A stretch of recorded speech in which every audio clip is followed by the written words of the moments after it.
Sponsored by the Comics Shop.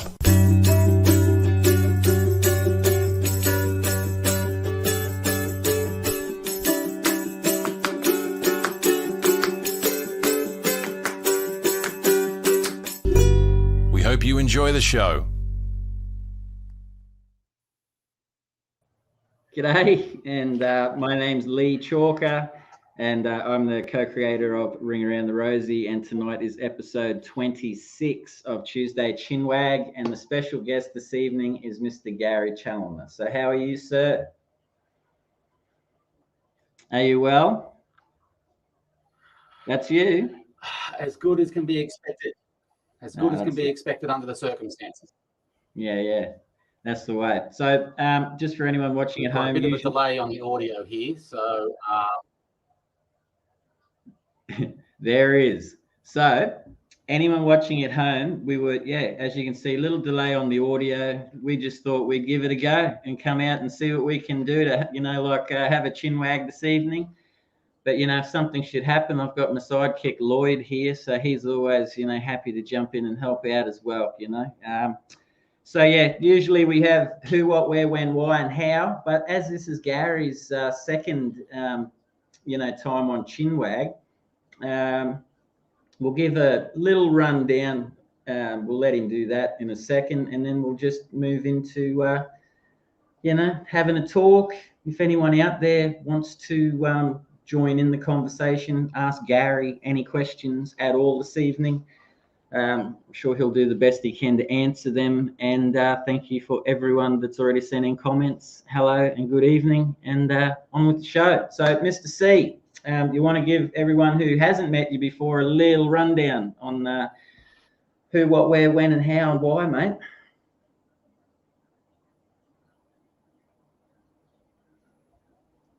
On who I am, you dropped out a little bit there. So if you're after a bit of a rundown on who I am, that's it. I am a long time comic tragic, I suppose. I've been in the biz since.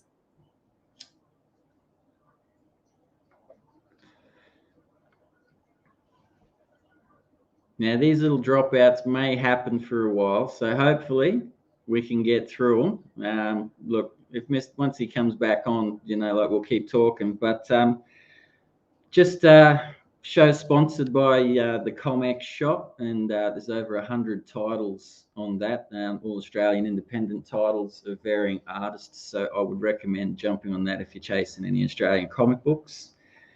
Friday night drinking draw is on again this week, and that is the subject matter is pirates, from my understanding. So get your drawings in there, send them in to wherever you send them, to Shane or to Spedsy, just blow up their emails.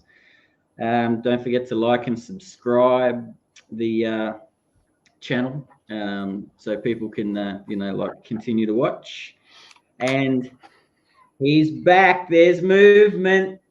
You're right, mate. Oh, and gone.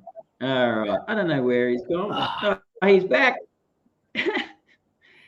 Hello, mate. Can you hear me? I'm not touching the computer. I'm not doing anything. I swear. It's just every time my face gets on the internet, it breaks. So I'm breaking the internet. I know that feeling, mate. So let's see if it happens again. Hold on a sec. Let's see if it happens.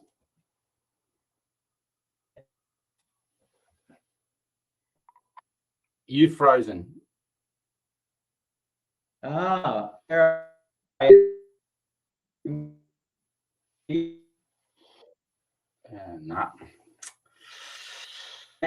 Trial technology. Look what.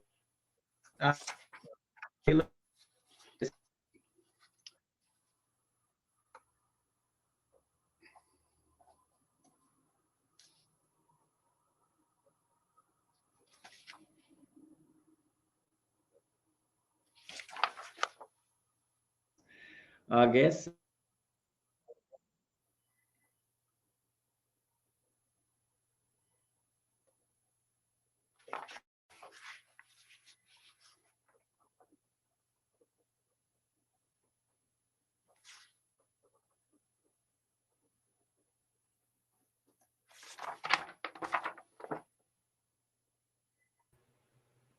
Can you hear me, Gary?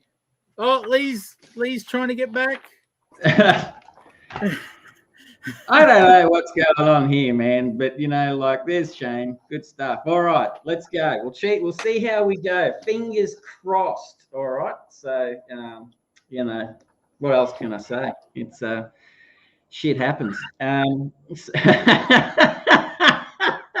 All right. So, Gary, let's go. Don't touch anything, Gary. Just don't touch anything. Tasmanian internet. That's right. You should reach out to your politicians about that one, mate. It's what do you do? So, but that's enough for you touching anything, mate. Just hands where we can see them. All right. All right, bud. All right. So, keep going with who you are for the people that don't know who you are. I've been doing this long enough. I should know better by now. So that's the long and short of it. So. Yeah. See, I've just yeah, right. You go. Go ahead. I was just going to say when you said you've been. I was just going to say I've just come out of a very long process.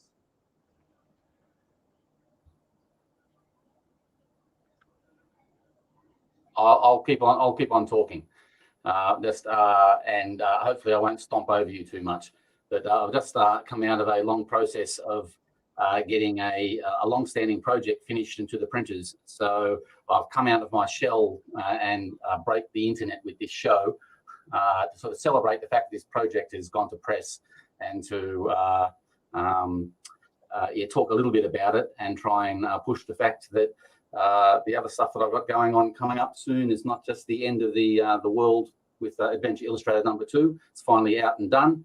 And I want to come out and spruik it a little bit and get people interested in the project again. Yeah. Okay. That's good. All right. So now you've got some artwork that you want to show us this evening that's related to the project. Would you like to do that sooner rather than later and have a walk through it? If this internet's getting a little bit smoother, that might be a good thing. So Sis, if you've got the first slide there to put up and see whether that works. I've got it. And also, if people have any questions, they can be posted along the bottom of the screen, and I can sort of talk to those questions as the show goes along as well. Very good. All right, so Mr. C, I don't know if you can see it, but you've got the cover of Adventure Illustrated, Flash Domingo Battles Killaroo there. Right, I can't see that yet, but that is the, one of the covers that a lot of people would have seen from, there we are, I can see that now. That's one of 3 variant covers for the issue that's coming along. And this issue features a confrontation between Flash Domingo and Darren Close's character, Killaroo, which everyone knows in Australian comics, very popular character. So I've been promising to do this story for Darren for many, many years. And it's finally in the bag and finished. So this is cover A, the first cover of Adventure Illustrated #2. So that's illustrated by me and coloured by Graham Jackson, who's done a wonderful job. So that's cover A, and the next slide is the next variant cover. There we go. There, that's the Greener Pastures variant cover by Tim McEwen, which is pretty amazing. Again, this comic has been around for so long in production that a lot of people might have thought that this book has already come out, but this was these covers were done before the Kickstarter went live many years ago. So just refreshing people's minds that this is cover #2 by Tim McEwen, featuring Trevor Bovis. It features another chapter of the brand new Greener Pastures graphic novel that Tim and Michael Michelandos are working on. So there's 12 pages in there of Greener Pastures as well. The next slide. This one is an Oz Comics exclusive that we've done especially for Darren Close and his customers. so it won't be openly available for anyone unless you get the Old Man Rufus campaign or order this cover through Darren Close direct. So this is a Oz Comics exclusive, and that's cover C for Adventure Illustrated. Again, it's been coloured up by Graham Jackson, who did a wonderful job, and that's Flash Domingo and Killaroo having a bit of a confrontation. The next slide. Okay, more colours by Graham Jackson. But this is the first splash page of the Cyclone Force chapter that's in this issue as well. It's a bit of a catch up on what happens to, or what has happened to the Gordon Russell character in the book. So it gives a bit of an origin of what he was about back in the 30s. So that kicks off the issue for my side of the storytelling. Next slide. This is that. Yes, that's. This is a double page spread of the fight between Flash Domingo and Killaroo.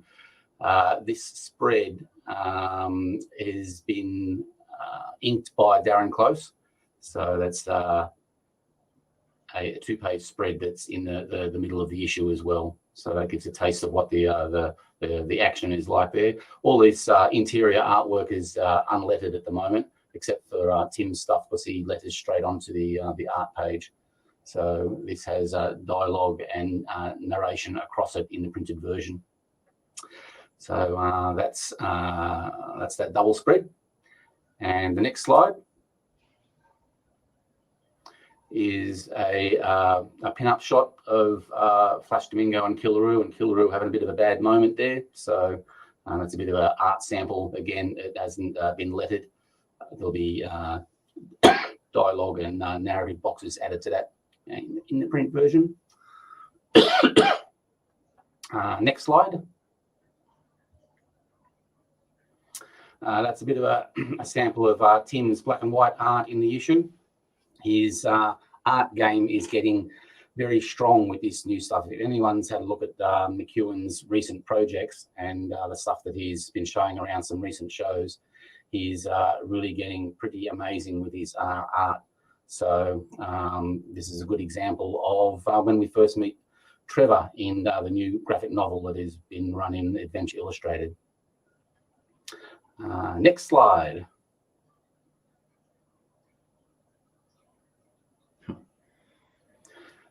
This is the next page in The Adventures of Red Kelso, where our hapless assistants of our hero are still being attacked by a whole bunch of natives. So there's a short continuing chapter of these fellows in trouble in this issue as well.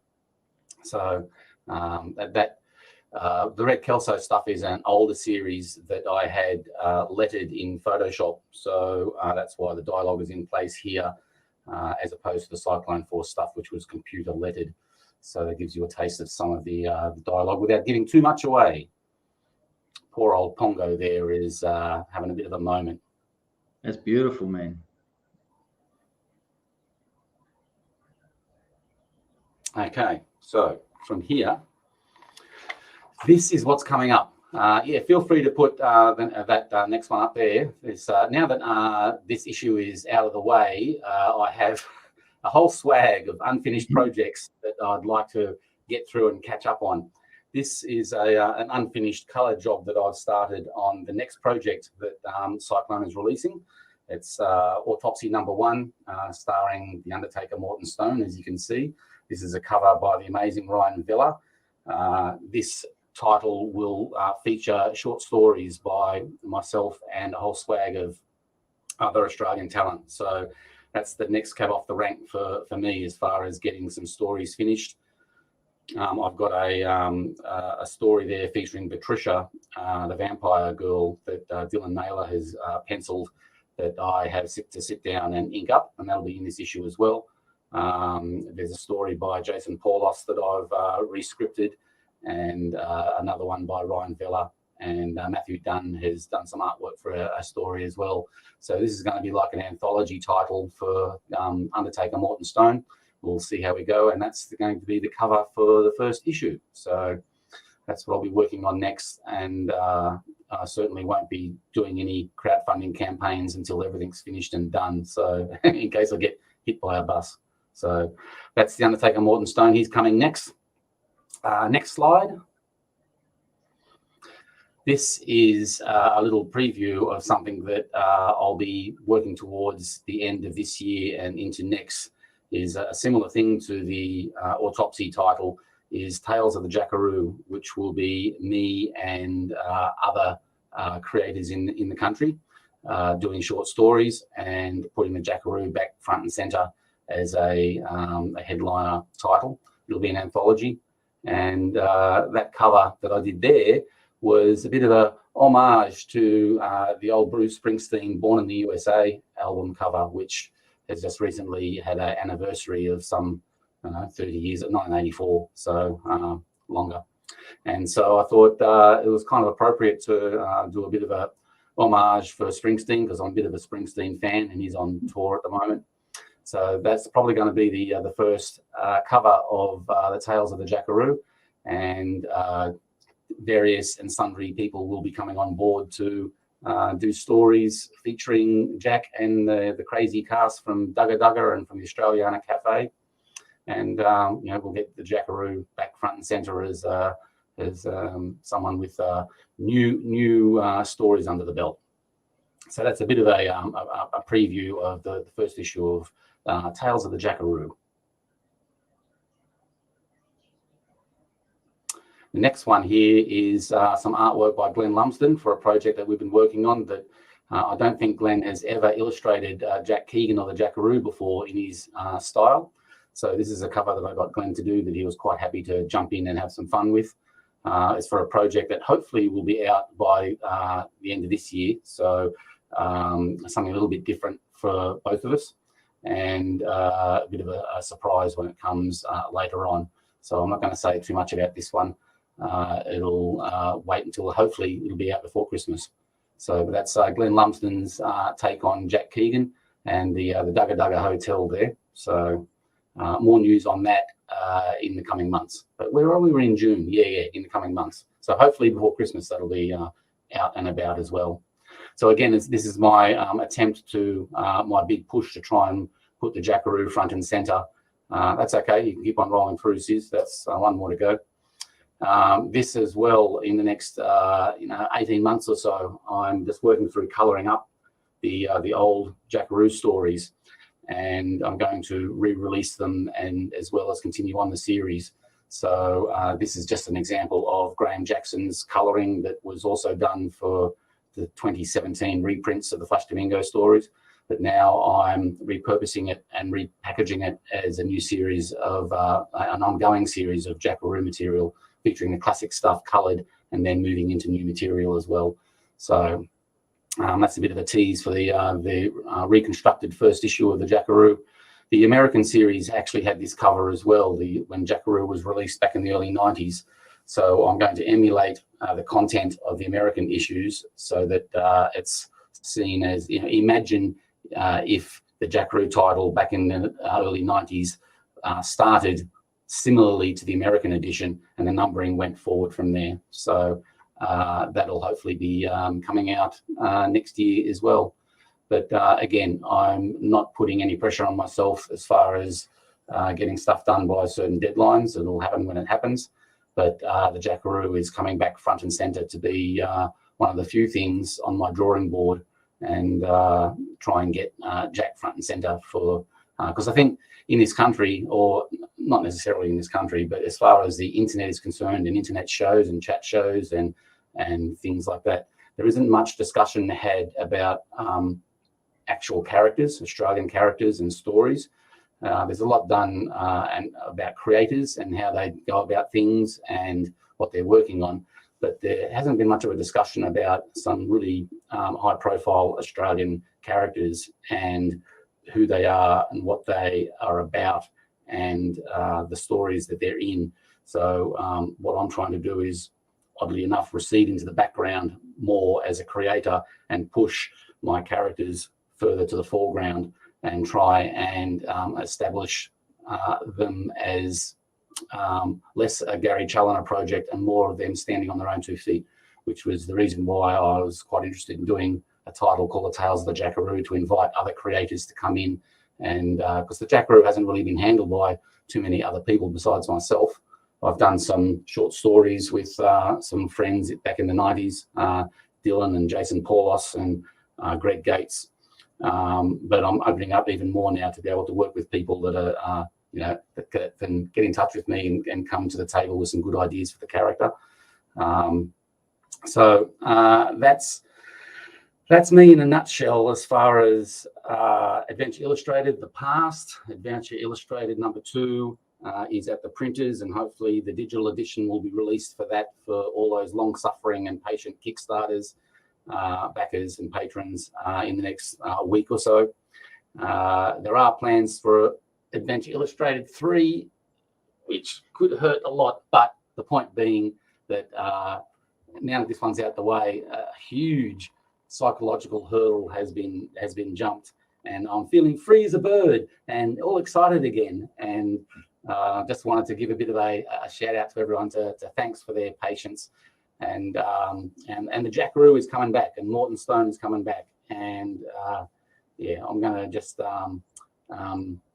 need a little help from my friends, I suppose, to get the stuff done, but it'll get done and out. So that's my story.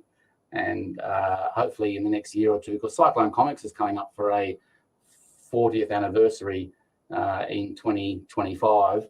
So I'm giving myself 18 months to get a whole swag of stuff done so that I can have a bit of fun in 2025. Mate, you're busy, like you're not just idling away down there in Tasmania, are you? My God, you've got some stuff coming out. Well, and the other thing that's on the agenda is my duties on the Comic Arts Awards of Australia as well. That sort of is on the agenda and starting to ramp up again. We've got the judges, the new judging panel for this year that's looking at work that was released in 2022. They're all reading all the material that's been sent to us at the moment. So the judging panel and process has started. I'm just waiting for some bios and for some judges' picks to come through for me to make the announcement on who's on the judging panel this year. But they're already very busy working away on reading Australian comics left, right, and centre. So that's happening in the background as well. So yes, I've been pretty busy for someone who should be in the dotage and in a rocking chair on the front veranda with a shotgun on doing life. Yeah, you are, mate. You are. Do have to say how all your characters are coming to the foreground. But there were a couple of comments there too, mate. I don't know if you saw them. There was one from Graham Jackson. He said, "Thank you to you for the kind words. Cheers, Gary." That is there. There was one from Dave Dyer. Yeah. Well, there was one from Dave Dyer too that said that Jackaroo is his favourite Chaloner character. So there you go. I'll be in touch, Dave, and we'll see what we can do for a Jackaroo story. Yeah. There you go. I think he might have heard you, mate. So yeah. It's if Dave was to do something, that it'd be something with thousands of horses stampeding and galloping through Dugga Dugga or something that I would never want to draw, that he'd be good at. Oh man, the man's a marvel. Hey, I got to say, the last time we were on, not bringing it to the foreground, but you're suffering from Parkinson's, and you've made that public knowledge. So now you're drawing some of those pages. You would have, because the last time we were talking, you were showing us like a little instrument that you had that you found helped keep your hand steady while you were drawing. And some of those pages you showed just before, obviously have been done fairly recently, or as recently as possible, mate, I would just like to say they are A1, man. They are beautiful. So Well, this is part of the concern that I had was, maintaining quality, and my speed has just gone out the back door. So all I have left to really do to bring to the table is, storytelling chops and quality. So luckily, in an upside down way, luckily Australian comics have never been hinged on regular releases, like a monthly release or a bi-monthly release. That's great if it can happen, but generally the Australian comic reader is quite patient as far as gaps between issues. I mean, years is just stupid, but I feel that the gap between what I can do and when it's released now, I've kind of got it sussed. Nice one, Dave. Thank you. Yeah, I'll be in touch. Yeah. A lot of that artwork, particularly for the ending of the story of Flash Domingo Killaroo, has been done over the last year, and it was a major concern of mine whether the art quality was being maintained. I don't want anything that's going to be second rate out there. So quality was the main consideration, more so than speed, because speed was a question that was already answered, that I wasn't fast, and it was just really up to the patience of people to allow me to the time and space to get the job done. And certainly a lesson learned. You young people out there, it's a lesson learned not to press the go button on your Kickstarter campaign before you have everything done and dusted. So that's a lesson learned there. So moving forward, if ever I was to do a Kickstarter campaign again, it'll be only when everything's at the printer's job done, which I think most of the Kickstarter campaigns these days follow that golden rule. So they've taken they've learned a valuable lesson that to have the work done first before expecting people to wait. It's okay, I suppose, if the campaign is predicated on raising funds to pay an artist to go away and do the job. That's a different campaign that you're aware of going in, that the campaigner is raising funds for the creators to go away and do the work. But it's different when you think you can get stuff done and to the printers after the campaign, and if you get hit by a bus, or if you have an affliction or a diagnosis that throws a stick in the spokes, you're stuck, because there were times months after my diagnosis and after the campaign had closed, where I was thinking, I should just put a stop on this and give everyone a refund, and that was an option, and I was talked out of it, both by my wife and a few other people, because there was other things in tow that it was important for me to finish the book. So it became a personal challenge and a learning process, but a personal challenge to see whether it had to get done, to see whether I could still draw and at a certain level as well, or else it would have beaten me. It would have meant me walking away from the whole thing completely. And there's still a love and a need to tell stories, and I still want to, as I've shown with my artwork, I still want the Jackaroo to come out into the limelight, and Morton Stone as well. Those two characters I have a deep, abiding love for, as most creators do of their creations. But I've never thought that they'd had the attention and time put into them that they deserve. So despite the fact that I'm slow, and despite the fact that I've got Parkinson's, I'm still going to move ahead with plans that I've always had to refocus things, less about me, more about the characters. Yeah. Oh, mate, just from looking at that artwork, highest tier. So, all respect to you, man. So it's just keep going. It's I have now. There's Daniel. So Daniel Best, what's happening with the now infamous Cyclone book that Best is working on? But is it infamous, really? I mean, yes, it's been a long time. I don't know. I keep hearing rumblings around the schoolyard that there's a lot of people that want to read that. You know, like I may definitely be one of those. You know, like I said, oh, I like that question, Daniel. Well, it's on my list. I'm doing a brand new cover for it, and because it involves, obviously artwork. And it's on the list of things to do. I've have a single commission to do for a poor bloke over in the States who's been waiting on the list as well. And then there's getting the Cyclone book finished. This is above and beyond the other stuff. So it's on the top of the list.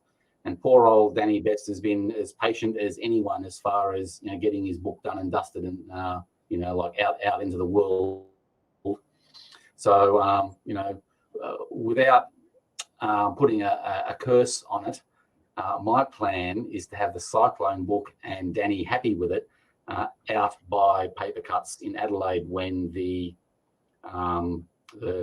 Comic Arts Awards is being held on the Friday night before Paper Cuts in September. And I'm going to still be in Adelaide for the Paper Cuts Market Day on a Sunday. And Daniel Best will be there as well because he's a local boy. And I would like very much to have the Cyclone book there. Oh, and Dave DeVries is a South Australian as well, so he might very well pop along. I haven't talked to Dave yet about that. But I'm aiming for, within myself, I'm aiming for the book to be out and available at Paper Cuts, if not sooner, but certainly by then, because I won't be travelling interstate as often anymore. And going to Paper Cuts will be a good opportunity for people to see Daniel, to see me, probably see Dave DeVries as well, and get the book signed or at least pick up a copy and see where we go from there. Mate, I think that sounds fantastic. And we just had a little bit of interruption at the end, but I think that's a beautiful thing, because it'd be very awesome to for anyone out there that hasn't met Gary, who, as he said, he's trying to get there, and Daniel Best is his great mate too and a great character. So, I think that'd be a very funny and interesting pairing to get to have a yarn to. But Sis, in the background, there's someone Artworks has been putting up some comments. Gary's characters and artwork are my go-to for comfort reading, says Artworks official comic book artist. That's very nice. Thank you very much. Yeah. And I'd like to be more comfort reading for more people. So I want to tell more Jackaroo stories and more Morton Stone stories. So nobody wants to see me. They just want to see Gaz. Nah, well, I think you... Daniel can be the drink runner, mate. I'll be spilling the drinks. I'll need them, with a shaky hand. Yeah, I won't be doing any live sketching or drawing or anything like that. It's that'd be a little bit too embarrassing. But I'll get a stamp of my signature, and that motion is fine. But doing live drawing or commissions or sketches on the spot, I think those days are gone for me. So, but yeah, I'm sort of looking forward to it, and getting to Adelaide for the first time as well. I haven't been to South Australia, so hopefully the Comic Arts Awards function on the Friday night is a big success that rolls into the Paper Cuts Festival across the weekend in mid-September. So, yeah, I'm really looking forward to that. But there's lots of stuff still to do between now and then, and Danny's books, one of them, and getting the awards together itself is going to be a lot of work as well. But we've got some good help around, and as I said, the judges are out reading now, so hopefully the short list will be a strong one this year. I've had a bit on the judging panel myself this year, so I've had a good look at the cross section of work that's been done for 2022, and as usual, there's some amazing Australian comics been done. 2023 is already shaping up to be a hot year as well, but last year was absolutely amazing. So, I'm looking forward to nailing the shortlist and getting that released fairly quickly as well, so that we can celebrate some of the really fine stuff that this country can do. Yeah. Hey, just we got you there, but this, I got to tell you, this is tricky with screens going black and all over the place. It's like, but hey, we're still here and we're still doing our thing. Hey, Gary, we caught that. Question for you: Australian comics at the moment, like, do you find them like, because you're someone that reads like and sees a lot more of this stuff than I do, you know, like further reach and things, and harder to find, because it's not just superhero comics, come back science fiction comics and things like that. Like, there's a whole heap of people that do a very, very wide range of stuff. Do you think that Australian comics has got a very healthy, varied, creative pool? Yeah, and it's growing all the time. There is a representation right across the board from for all different kinds of material. And I've always maintained, and it's only becoming stronger, that the diversity of Australian comics is one of the strengths. It may be a small country as far as its comic industry is concerned, and I can use the word industry because I think people are being industrious within it. It may not be as big as the American industry or any of the European countries, but it's still quite vital in its way. And one of the strengths of the Australian scene is the diversity of product that's being released. And when I first started the Ledgers back in the day, that was one of the things that I was saying back then, is that it isn't just superhero comics. There's quite a large sweeping variety of subject matter and ways that the comics have been released as well, from web comics to small press to large press, graphic novels to mini comics. And every year it just keeps on getting more the point that the diversity in this country is amazing. And there are what I'm finding is that the awards, things like the awards, actually provide a bit of a bridge, an opportunity for different pockets of creators to find out about each other and to talk and converse with each other on the awards nights. And if people pick up the annuals each year and read about other projects that they might necessarily be interested in as a reader, but as a creator, it's fantastic to see that the Australian scene is quite vibrant and seems to be slowly growing each year, which is very heartening for me, who started this thing with Tim so long ago. That there is still there's still growth there, and it's a positive growth, and it's right across the board in all different kinds of genres and formats. You've frozen. I might buy myself on the internet. There you go. You're back. Well, I'm here with you. We're just lost it, man.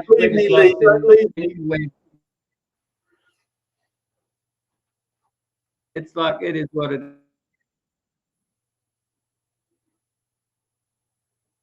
Pop up again shortly. There we are again. See, it's uncontrollable. But there's Gary. But hey, this is the pros and cons of like this live stuff, man. It's and it's a it's a learning curve as well, because someone said that dead air is no it's no good in a live stream and stuff. So I guess that's where as you're joking, I guess that's where the shit talking part of the conversion comes in, mate. So like, you just got to keep this thing rolling as best we can, but that's just how it is. So live and learn. But mate, I like the fact that like what you were just saying, like Australia does seem extremely back in, there we go, very varied to me with its creator output. And yes, it probably is burning the fiber optics, Daniel. You know, I'll wear a hat next time, man, to take off some of the steam and stuff, man. There's also a lot of people, I guess, creatively really taking some chances from what I've seen. Like there's some comics that personal and stuff to me as well that are out and about, of all different degrees as well, which I give a thumbs up to those people doing that sort of stuff, because it certainly is difficult to sell, to not sell but tell personal stories of you know, traumatic experiences and autobiographical stuff. You know, that takes an awful lot of ticker. So anyone out there that's doing that, good on you, because you're inspiring me at the moment, all those people out there. So, and I have been closely looking at that stuff for motivation and inspiration and stuff with a topic that I'll be exploring later in the year. But mate, first time in South Australia. Oh, there's Bo. Yeah, I'm looking forward to it. Yeah, looking forward to it. Yeah, that's cool. Because how long's it been since you've been to like a you know, a comic do, mate, or you know, like a Comic Con or a function? Oh well, yeah, at least 5 years. But yeah, because yeah, the whole Adventure Illustrated thing. There was a signing at King's Comics for the first issue. So 3 years ago at least. But yeah, it's I get pretty tired pretty quickly these days. So you know, the whole idea of traveling and putting in the energy for things like conventions has to be really planned well, and I have to dig deep to have the energy resources to have a big weekend. So you know, the prospect of going to conventions is probably a bit beyond me moving forward. But you know, the awards is a whole different kettle of fish, and going to paper cuts I'm really looking forward to. But I have warned them that you know, chances are I'll be there on the Sunday for the market day, but the Saturday I'll probably be collapsed somewhere recovering, and just do it in small increments. So yeah, you just do what you do, I suppose. And as long as people are you know, open-minded and understanding, and you know, most people are, we'll get by. I would think it's pretty exciting, man. Your audio just dropped out a little bit, but I would think it's pretty exciting, mate, for people in South Australia for the first time to be. Yeah, we're looking forward to it. I don't know how much of a draw card I'll be, but having the awards there will be exciting. So hopefully there'll be a good turnout on the Friday night.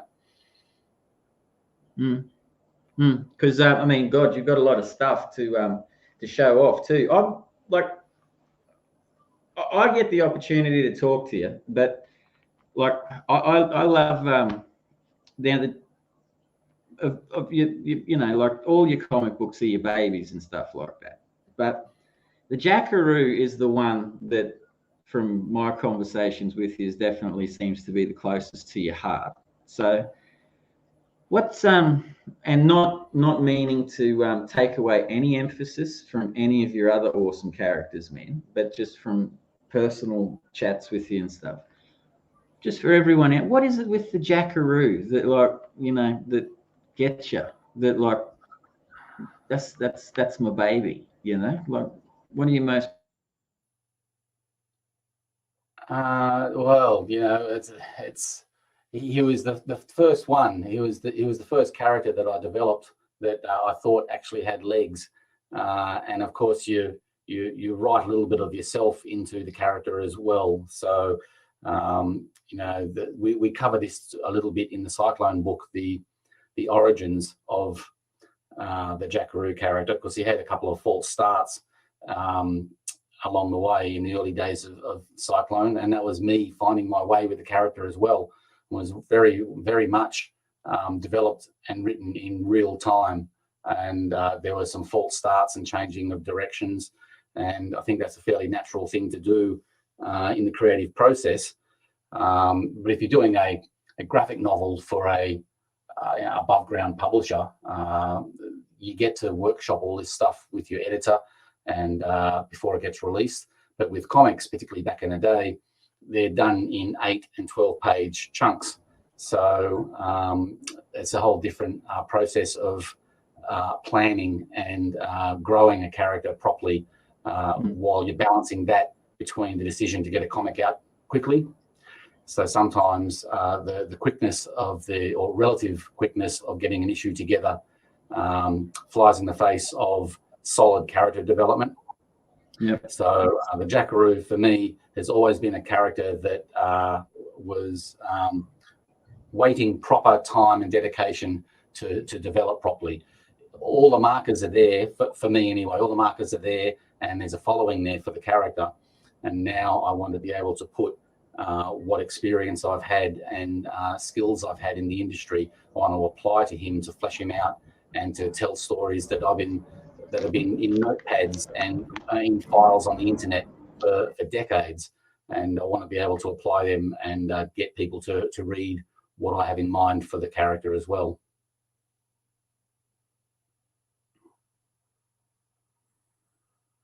You've frozen there, so I'll just stand by and wait for you to catch up.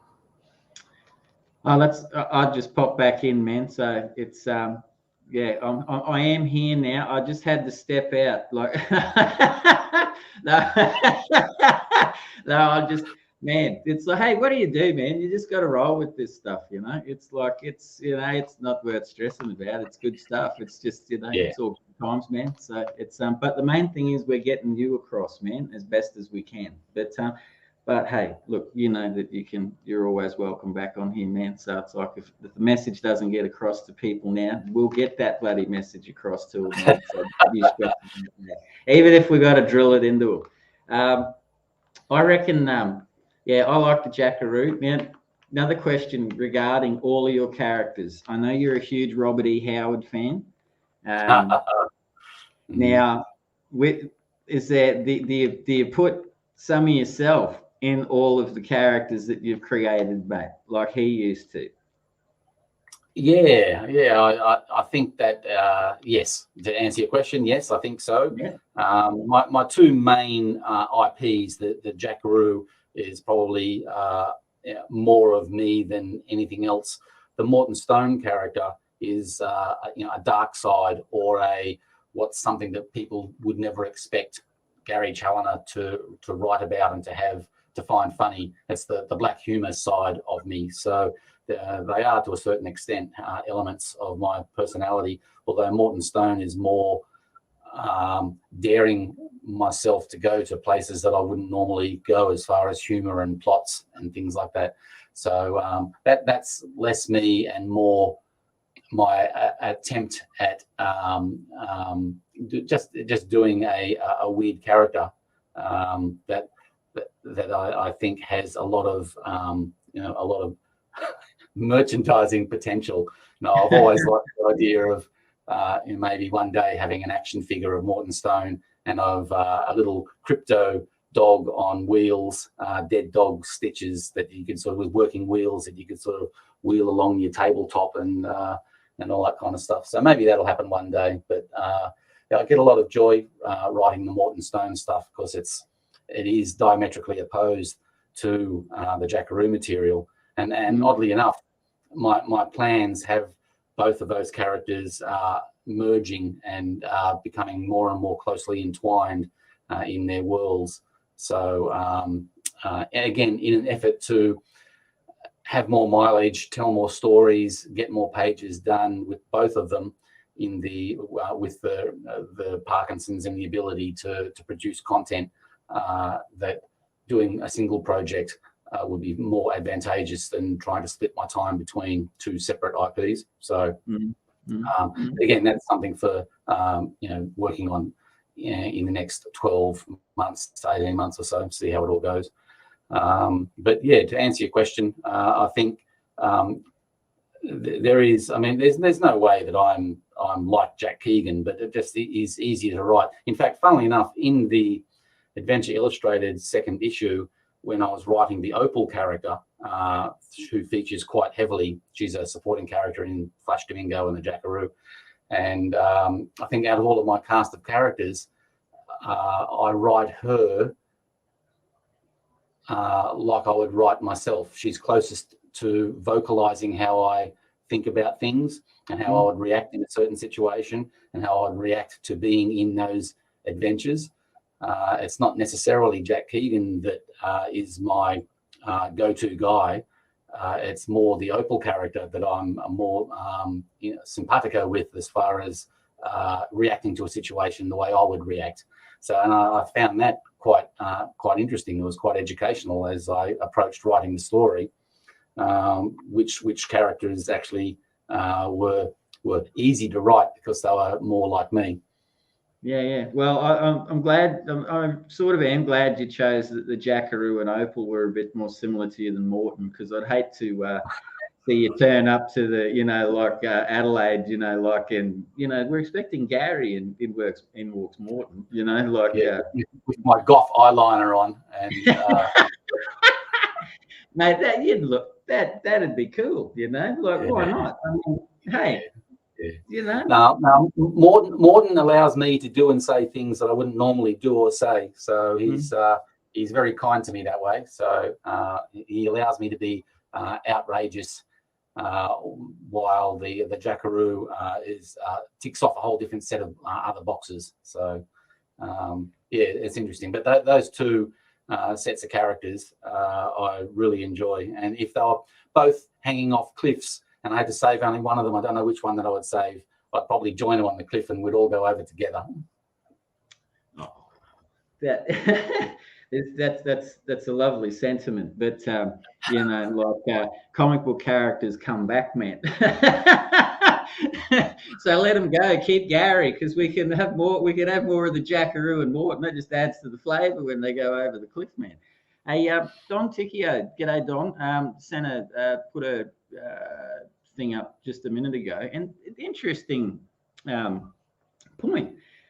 You should pitch Jackaroo and Morton Stone to Netflix for Australian content. Like what?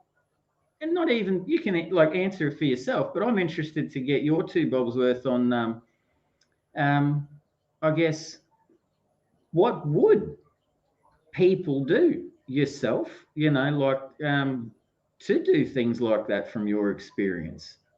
Well, funny that Don should mention that, because there is a thing that I can't say too much about, obviously, where that could very well be the case, that there are things in train and there have been contracts signed, and but I can't say too much more than that as far as that's concerned. But again, you push to try and get these characters out and about. I've been talking to people about doing certain things with certain characters in a certain way at a certain time. That's not a long way away. It's a little way away, a little something here and there. So thanks, Don, for putting me in it, but he wasn't to know. But but there are a whole swag of Australian characters that I think would be fantastic adapting into the streaming and movies and animations and things like that. But I think there is coming ahead a bit of a shaking out of the good days are over with, and I think the streaming services are scrabbling for content, as you can tell by a lot of the shows that are getting cancelled and budgets being realigned and things like that. So I think the creative services, the live action and animation services, are always looking for good ideas, but it's not going to be as easy as it has been over the last, 5 or 8 years of being able to get a deal. It might be a little bit harder as these streaming services like Netflix start to become a little bit more fussy about what they pick up. So, one may be able to sell an option for your character, but getting that option picked up by a streaming service or by a production company is going to be harder again, with the amount of superhero films and science fiction films that are based on comics and stuff these days. That opposite the fact that a lot of these streaming services are cancelling like crazy and realigning budgets. And we even had fully made feature films like, was it Batwoman? That whole movie was made and almost ready to be released, and they pulled the plug on the whole thing. We're going to see more of that drastic decision making happening more and more as the streaming services, the dust settles on them. There's so many of them out there now. Paramount Plus and Disney Plus. And, so the competition is fierce, and even they don't have bottomless pits of money, but there's still opportunities there to be had. And I think they're always looking for strong original content, and the best stuff will get picked up. So hopefully that's the case for the Australian characters as well. Yeah. Oh, that's exciting. Whatever snippet of news that we may or may not find out in the future for you, it's good on you, Don, for throwing that one out there, mate. That was a gem. You never know what pops up on a Chinwag, mate. I tell you, you're in, you're out. I'm in, you're out, and then suddenly that gem gets thrown out there, and it's Tuesday. Well, I could be pulling your leg. Well, I'm prepared to have a leg pulled, man. I just feel good that that if something cool like that's happening, man, it's happening. It's excellent. It's I look forward to hearing more and more about that over the oncoming. Me too. I'd love to hear more about it. Yeah. Positive vibes to you, man. Positive vibes, because that's cool. So I really like that. That's great.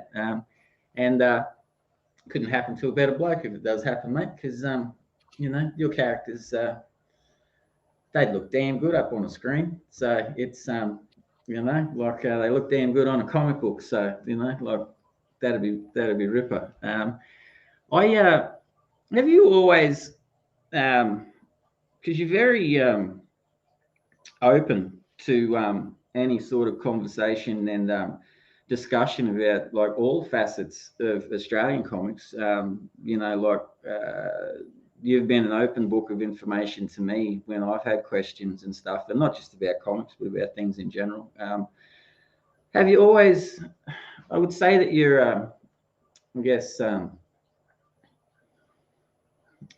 a positive spirit that seems to draw people together, man. You've always had, even back to your Cyclone days, getting, with the original crew, and then even through, your Cyclone days when you're in WA and stuff like that. Have you always, you've obviously never had difficulty in teaching and helping people along the way and building groups together? Have you found that's just gravitated to you, or has that taken some work? You're the enthusiastic one that brings them all in. Formally teaching has always been, I've tried it in the past, but formal teaching has been always a bit of a self-conscious struggle. But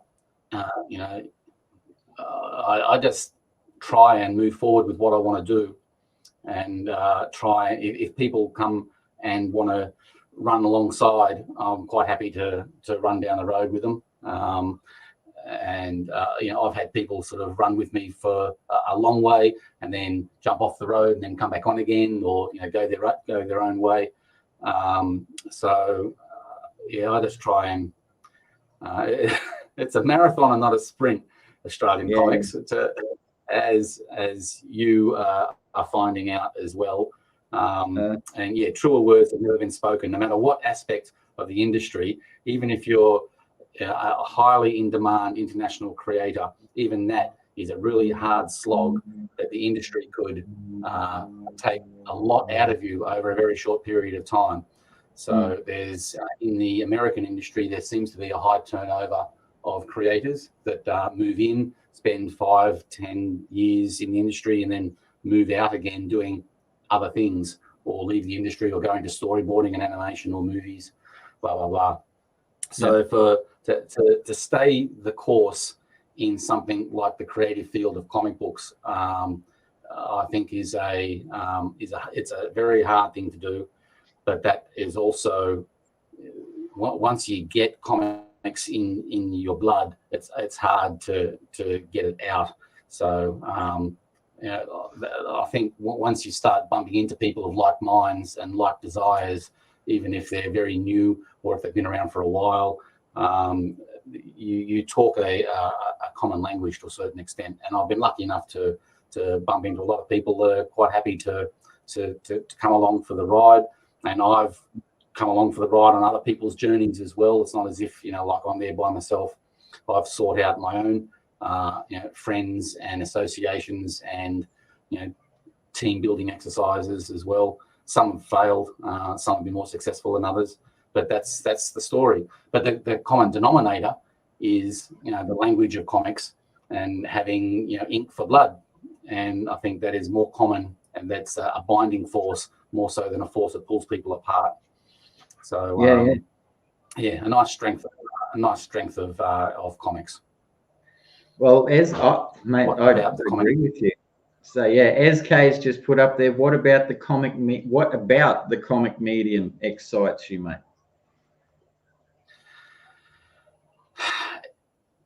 The language of comics.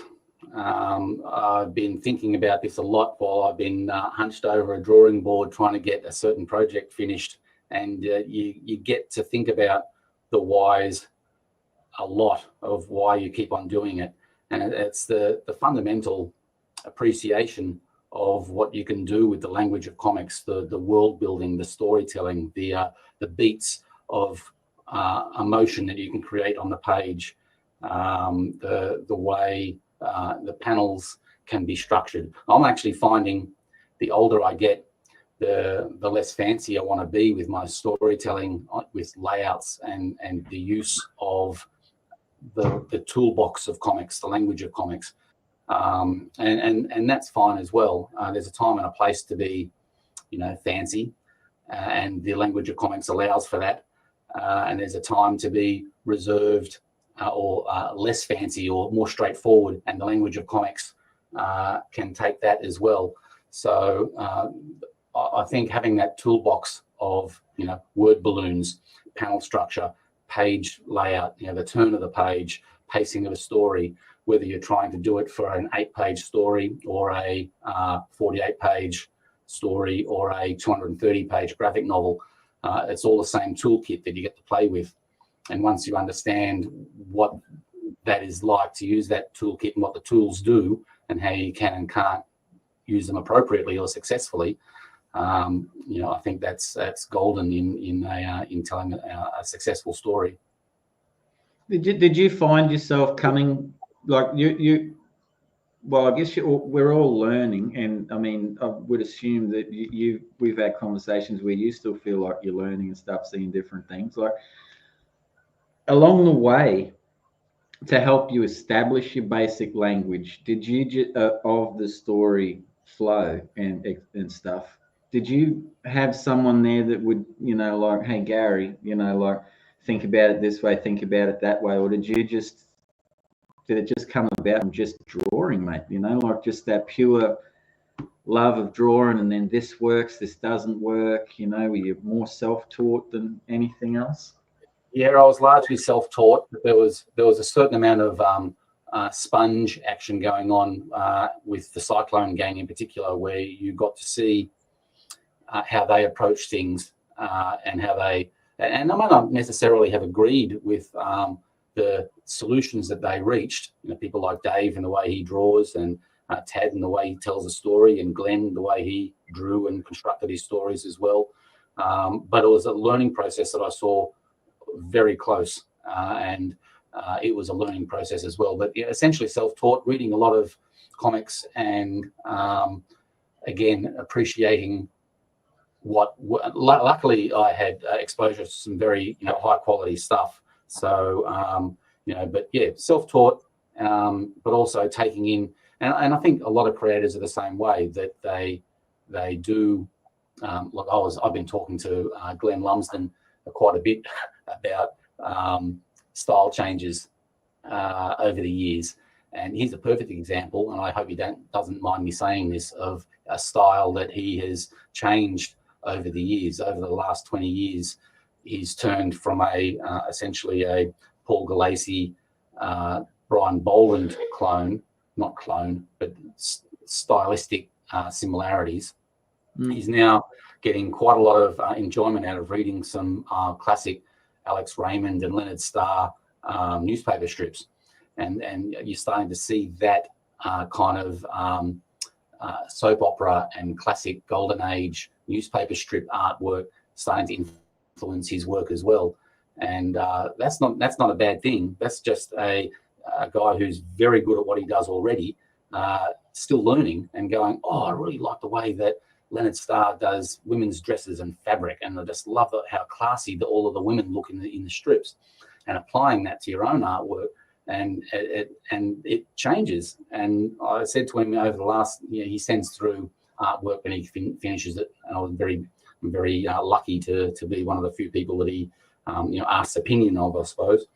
And I actually said to him, the last message I said to him was, your art style's changing again, and it's not a bad thing. It's just, for me, someone who's followed his visual style over the years, it's noticeable. And that just proves your point that people are learning all the time. And even someone as masterful as Glenn, who has taken great pride in utilizing the toolkit of the language of comics so well, is able to still absorb stuff. That he's still got a curiosity and interest to not just look sideways at what other people are doing, but also look backwards to try and take what he can learn from the masters as well. And Glenn would be very hard to beat as far as technical proficiency, as far as being an Australian artist is concerned. With that kind of skill level, he matches anyone around the world. But for him to be able to still look in wonder at other creators and to be able to try and apply certain aspects of inking or certain aspects of storytelling and apply that to his work as well is the mark of someone who's still growing. And hopefully he'll keep on doing that until he gets hit by a bus. Yeah, that's the second time you've mentioned people getting hit by buses, Gary. Tonight. I've taken note of that, man. All right. So, hey, we got a Facebook. I think I've just written the way the jackaroo dies. Yeah. Yeah. All right. See, Chinwag, it all happens, man. There you go, the end. So, we have a comment from Facebook user. I apologize. We don't know your name. It hasn't come up. So let us know. Gaz is the real thing. One of the few guys who can both write and draw to a high standard. He, like Bruce Mutard, is a homegrown double threat. There you go. Well, sounds like a pretty big compliment to me, mate. So, thank you very much. Yeah. Well, yeah, man. I know you are like a double threat. Your writing's fantastic. Your artwork's fantastic. Oh, it's Chris Sequeira. How are you, mate? Thank you for watching. Nice comments too for Gary. I can tell you, bud, you got, I can speak for Ryan here too. We're often, talking about your artwork and stuff, man, and how you do things, and, and Glenn as well. We keep a close eye on Glenn too and see what he's doing. But it's always cool, man. Even, I guess, writing, I probably don't do as much of that as I do artwork these days, but I think it's, as you said, it is healthy to change, or not change, but adapt, get little bits and pieces in from other people's stuff. And I don't know, it is strange that you do go back and as far back as you can, because I like all that Alex Raymond stuff as well, and a lot of those earlier books. There's a definite beauty to that pen work and stuff, man. And they certainly wrote things a lot differently back then too. It was very classical sort of stuff. So I'm hoping, I'd say Gary has frozen there, because he's not moving, and I haven't seen a bus come through. So I'm going to assume he'll pop back on shortly. But until he does, basically, yeah, do apologise about the internet this evening. There's not really much we can do about that, but we just keep trudging on because, you know, it is what it is and we just do with what we can. So that's how the cookie crumbles.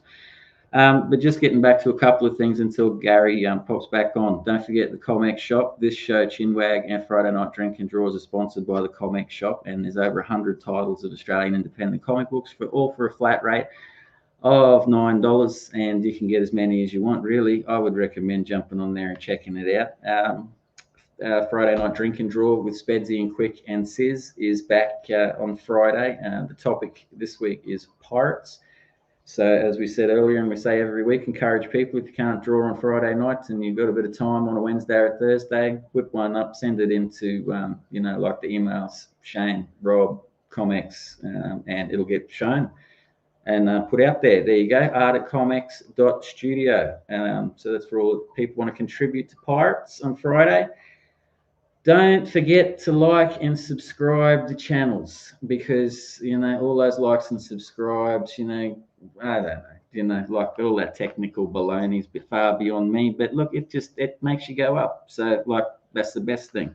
One thing I do want to do tonight is I do want to give a special mention and a thank you to Mr. Peter Wilson, because Pete's the dude that puts all the banners together for Tuesday at Chinwag. And I was sitting here the other day and I thought to myself, what a champion he is. And I just don't say thank you to him enough. So I just wanted to say thank you to Peter Wilson for all the help with the Chinwag stuff. And Gary, are you back, mate? Are you there? Because I haven't seen a bus. Like, we were worried. I was worried about that. Yes. But now that Sorry you're back, about that. It was just a total. Blackout. Look, man, it happens. Hey, you know, like, I wouldn't call that stress, man. Like, I think we've both been through stress. This isn't stressful. This is just fun, and it's just, you know, Tuesday night. So it is what it is, eh? And yeah. So when you're still there, man, or you're lagging a little bit, just so I know when I can hit you with these questions. Nah, lagging still. All right. Well, we'll give Gary another couple of minutes, mate, and we'll see how we're going. You're lagging a lot. I'm all right. Well, I'm going to give you say something now, man, and we'll see how long you are. Oh, gone. There we go. That was easy. My finger's magical. So, look, what I might do is, other than say thank you to Peter Wilson, is while we're waiting for Gary, is next week's episode is episode 27, and that's with Mr. Bo Roth from the Aussieverse. The Aussieverse is another comic book pop culture live stream that pops up during the week, and he's a very interesting character, that man. So I'm really looking forward to having him on next week. So, all right. So while we wait, it's important to understand that one of the greatest practitioners of comics was the late Will Eisner, and Will personally endorsed significant works of Gary's, something not many creators can say. And thank you, Chris. Mate, I'd say that's pretty much the highest honor that anyone could possibly get. So there you go. He's back. He's popped in. So Chris was just telling us, mate, that Will Eisner gave you the thumbs up. So tell us about that. Oh, wow.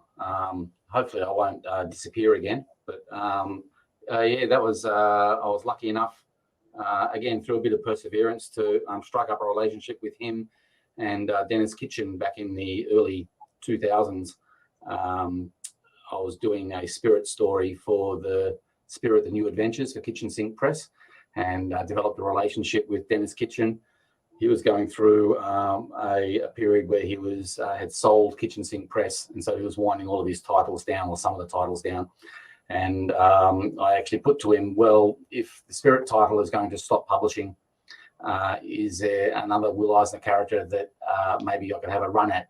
and I suggested John Law, and which is a character that Will Eisner had done some material on back in the late 40s, 1948, but it hadn't really gone ahead with.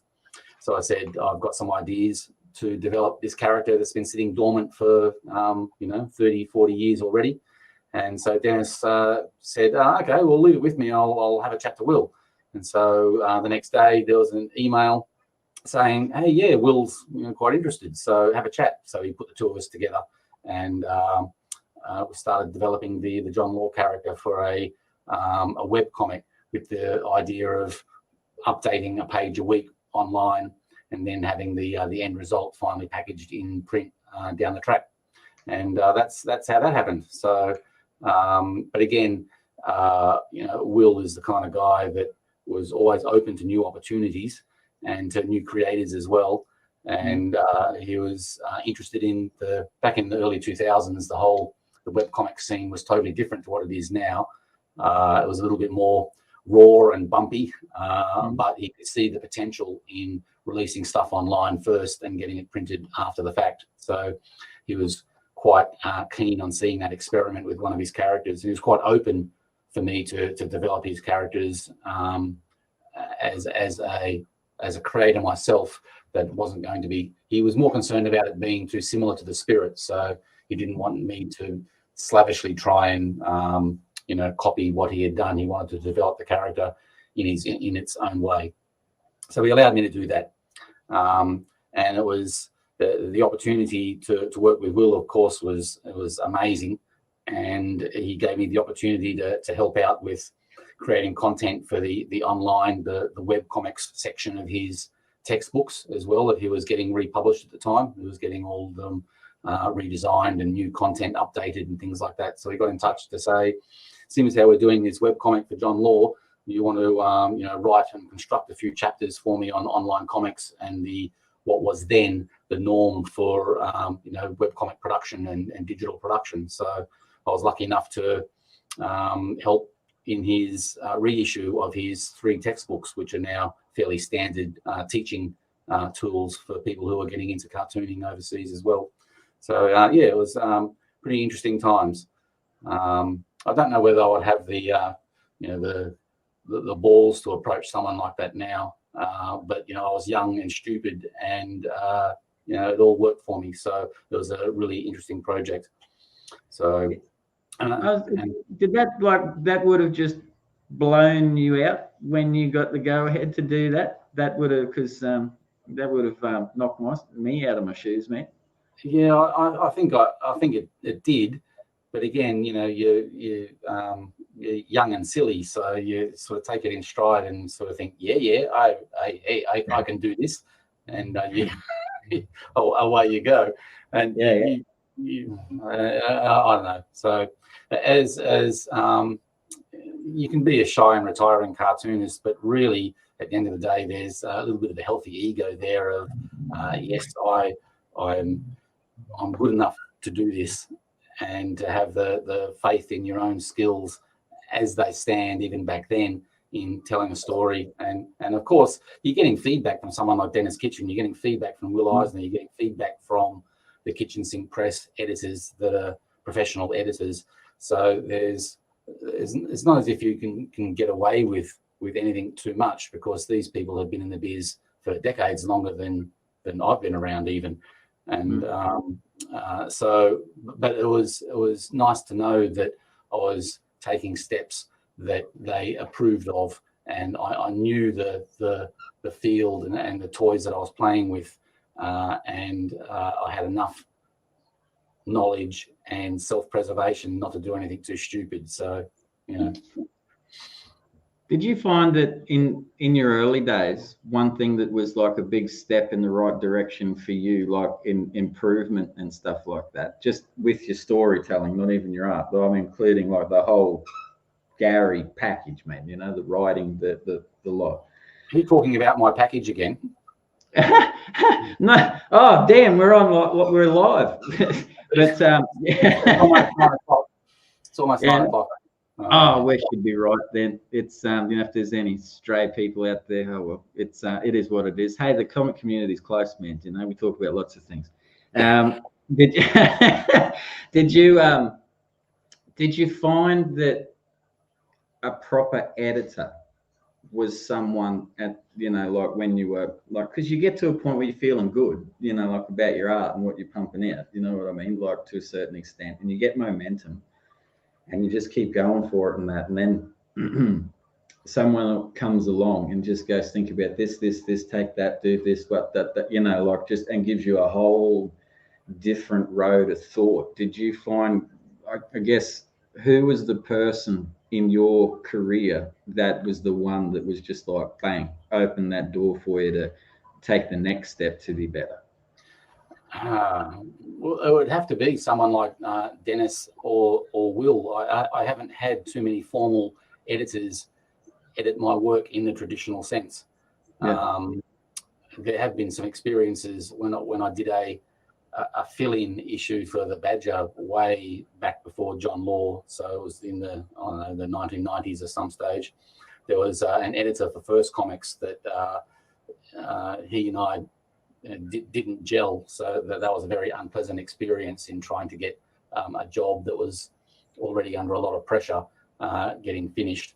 So, but editors, I think, play, or the role of the editor, or not an editor with a capital E, but someone who you can run a story past and get advice from, is very valuable indeed.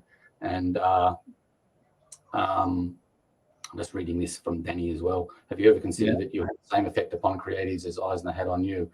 That could very well be the case. I hadn't considered front of brain, but yeah, that's the thing when you're working on stories with other writers and other artists, how you do have that conversation with them. But again, it's running along that road, and you have things in common, and the story is what you're trying to develop and bring the best out of for the story. So I think I probably have served that purpose in the past, but just not in a legit editorial role. But I remember back in the day, do you remember the American magazine? I think it's still going, the Comics Journal. Yes. Yeah, back in the day, there was a whole,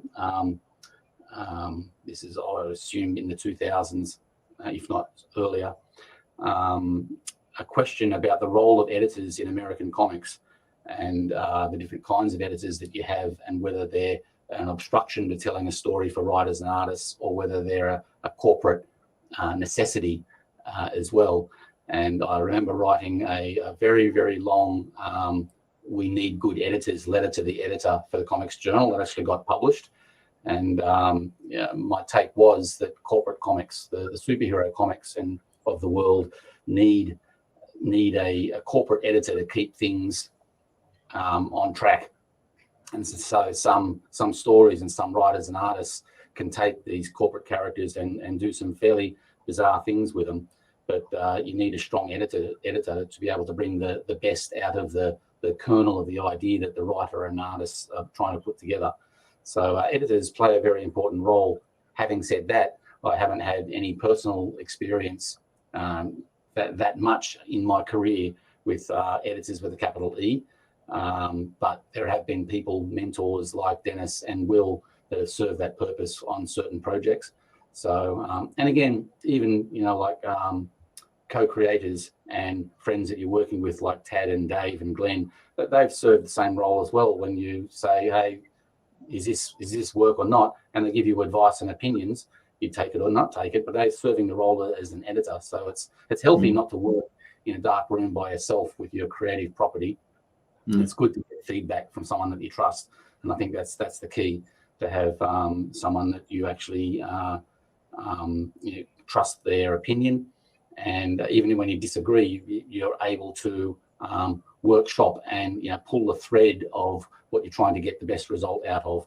And that's what's so valuable about things like the Comic Art Workshop that has been held over the last 3 or 4 years, is that you have these people that go away with their babies of an idea at different stages of completion, and they spend the weekend or the week workshopping and pulling their idea apart and getting other creators to put their 2 cents worth in, and it's very much like building a Frankenstein monster of different parts to make it stronger.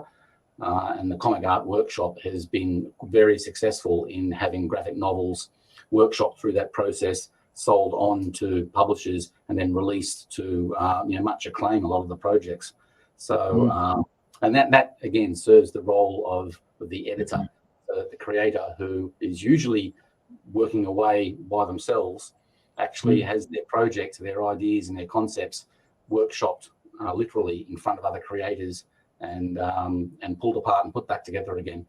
So there is a need for editors, just not on my projects, because I know what I'm doing. Yeah, I went, like, you just disappeared again, but if you can hear me, the next question I want to ask you is something that I recently discovered and wanted to confirm with you is, do you find that chemistry is, I guess, a necessity when you're working with people? Like you were just mentioning before, that you came across someone that you just butted heads with a little bit, so and you found that project wasn't as enjoyable as what you were hoping. So obviously in your case with chemistry, you like that person, you know what they're doing, you meet, you can talk about these things. Because I mean, the way, I don't know, man, in my time, like in my limited time in comparison to everyone else and yourself, I've sort of come to the conclusion that we're not eradicating diseases, like we're making comics. So there's no point having major arguments and fallouts with each other. It's you just talk. And I found that I came from one of those backgrounds of small town by myself. COVID hit, put a comic book out, very nervous, but had an ego that I thought I had, everything sussed out. And it was very quick, like along the lines of like meeting yourself and even some of my mates that, and our friends, but, along the lines like Spedsies and Ryan Bellas and Dave Dyes and people like that. But you soon realise that, like, talking ideas with people and letting those creative juices flow, I've often found has added, when you've got the right chemistry to what you're working on, and like improvements and stuff. And like, I like the fact that you've said that, told us all about that, because it is important too. Do you think, like, to collaborate with other people, like, don't be that mushroom sitting in their room, get out there. It's scary to show people your stuff, but the only way you're going to improve is to show it. And once, that's right. Yeah, and chemistry kind of plays into respect as well. Using this first comics editor as an example, it really was at the end of the day that he didn't respect me and I didn't respect him much either. So the work was going to always, what he wanted from me and what I was prepared to give him was always going to be, there's a bit of tension there.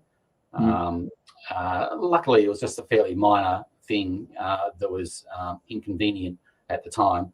But it was only a fill-in issue, so we did the best we could. We shook hands, said goodbye, and it was all fine. But having people that you can work with, it doesn't have to be a front of brain conversation about deconstructing a story or seeking advice. It comes back to the whole sponge thing again, where what you've been working on with Ring Around the Rosie, that project where you're working with other writers and other inkers and other pencilers, and what you're seeing them producing is sort of like lifting you as well. You're soaking in what's right in front of you as you're working on a project that's going to get published, and it's for real, and the game, everyone's game is being lifted because of that sponge factor of collaboration. And that project would be totally different, probably less, if it was just one person doing it themselves in a room and then releasing the book. Yeah. So there are some projects that benefit from the collaborative energy that gets created, but there are some projects that really just are totally fine with one person chugging away because they know what they want to do, and they know the end result, and they're quite happy to chug along without the collaboration factor. So yeah.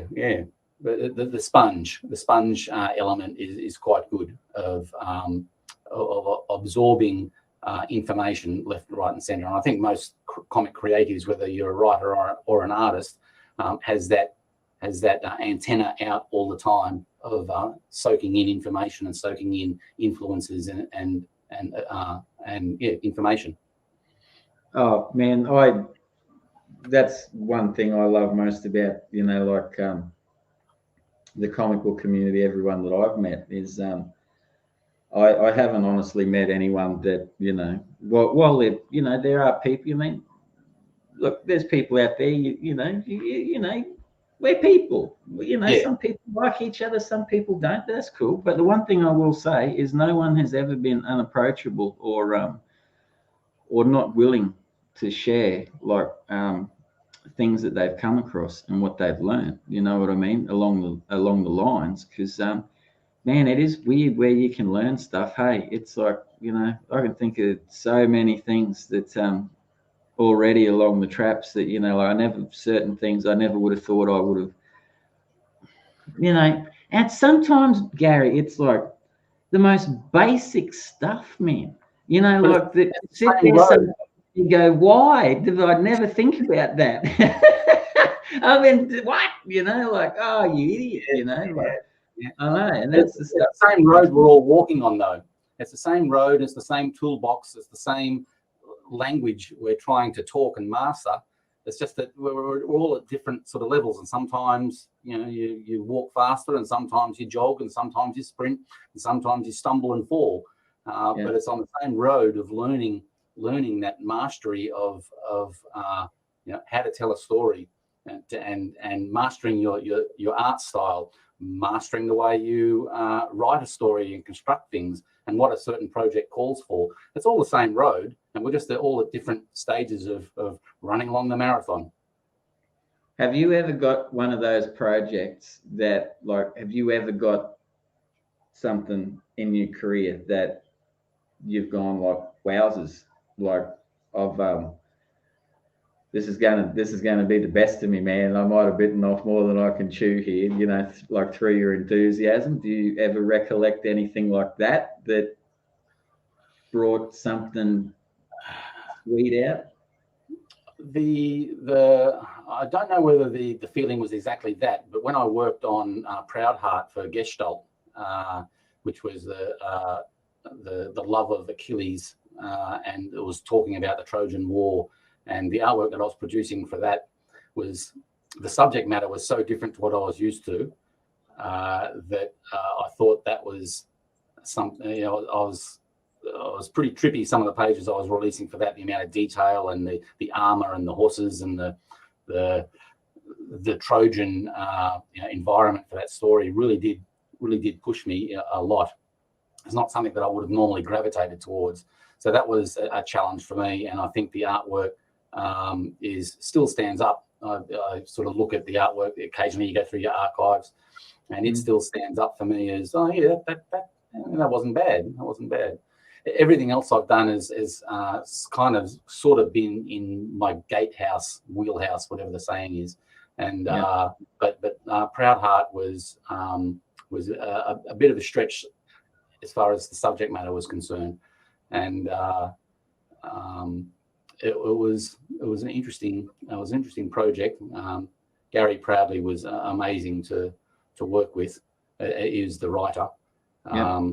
But again, it was a period of time where I was trying to refocus on my own characters. So I just wanted to get that project done, and it was a difficult thing to get accomplished and finished. But I was proud of the finished product. But yeah, it was challenging. Yeah. Did you want to challenge yourself at that time? In hindsight, no.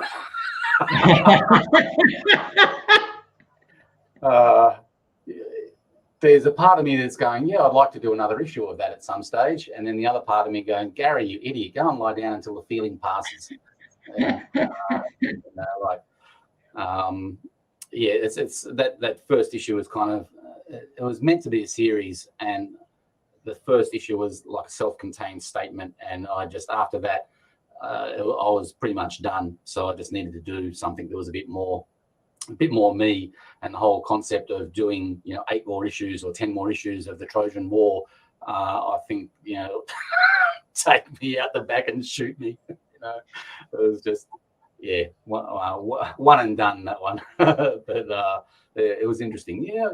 Again, learned a lot about myself and about not only what I'd like to do, but what I don't necessarily want to do as well. So when it comes to drawing horses, Dave Dye, where are you? I'm gonna Dave Dye's the ringing for the horses. He's got a life. He's got Dinky, like off to the left there, or could be the right in the studio out the window. Life drawing sessions with the horse. Yeah, that's it, mate. That's it. Because the other thing is like you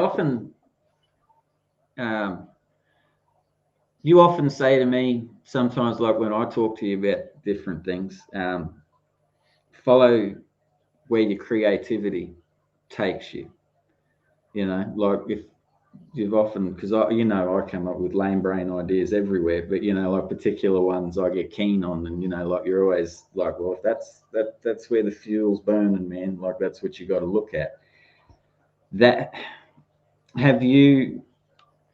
Did you find that out for yourself? Like you obviously, because what you were saying before is when you start, you do take on heaps, because you're keen, you know what I mean? You want to get out there. So you'll do a cover, or you'll do this, or I'll contribute to that. And sometimes over the, and you feel like, I've got this, I can do it. And then it snowballs and you like start freaking out a bit, and you start like, whoa, like getting a bit like, oh man, like I've taken on too much. Steady, like pull the reins. Did you ever get to a point where you just went like, no, I'm gonna go with the flow here, where I want to take myself? Yeah. 2 points there. There were several or many times in my career where I've taken on more than bitten off more than I can chew, and that wasn't a very good place to be. But there's also times in my career, and I'm going through one now, where you're creatively burning in a certain direction. For me, it's the Jackaroo and Morton Stone, and anything else that comes along is I'm probably going to say no to, because I'm burning to do this certain thing. I'm focused on this now. But in the past, as you've said, you're a young guy who wants to, work on Spider-Man, work on an American company stories, do this and do that, say yes.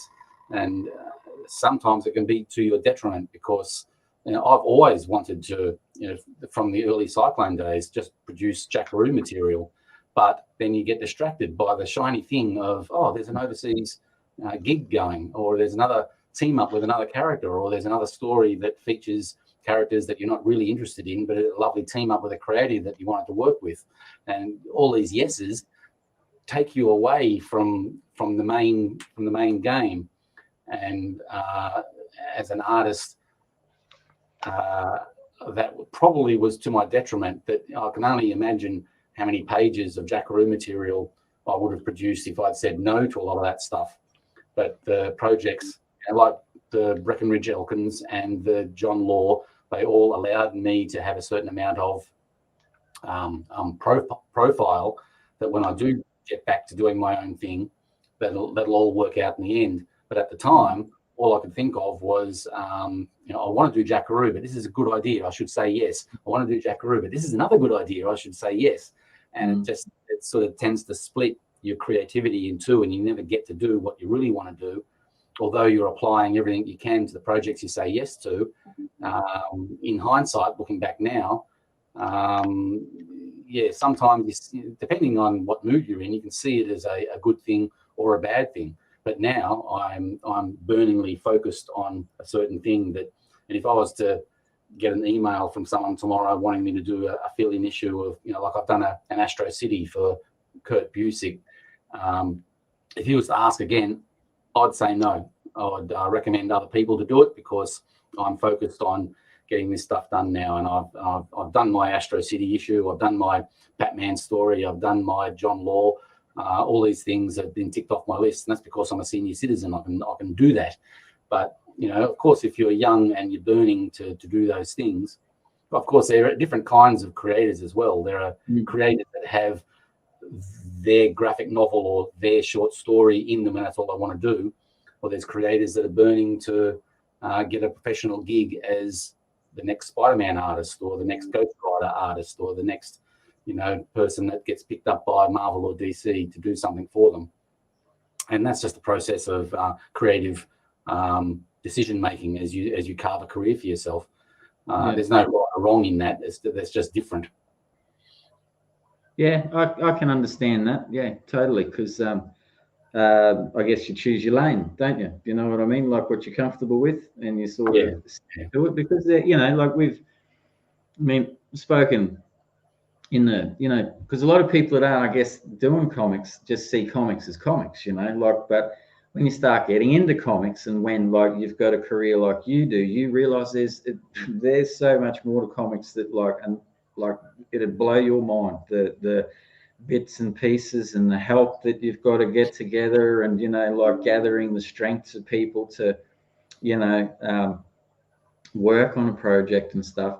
But I don't know, man. Like, I'm glad that I get the opportunity, because 12 months ago, man, like I was going off in crazy directions, trying to take on way too much, and had that bit of burnout and stuff. And like, I'm thankful that you gave me that to think about, just steady, you know what I mean? Like pick your targets, because the other thing I've learned too, to a certain extent, is there comes an element, and I like art. I'm like pretty free with my art. Like everyone knows that, they can see it and stuff. But when you getting away from that, you have to come into a strategic element, don't you? To a certain extent, you know what I mean? Like you do have to stop that enthusiasm for a minute, and go, hang on a minute, dude. Like, is that the right step for where you want to go? You know what I mean? Like, and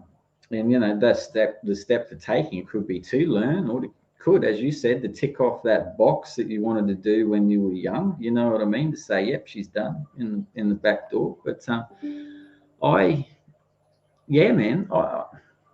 you've always given good advice, because I would second, from my limited time here, what you're saying is, if you're strong and want to do something for yourself, like, follow it through. And then that's counterbalanced by real life situations that affect your decision making as well. I mean, you may have a plan to do a graphic novel within 5 years, or it might be within 5 years you're getting your first gig at DC or Marvel Comics, whatever that might be.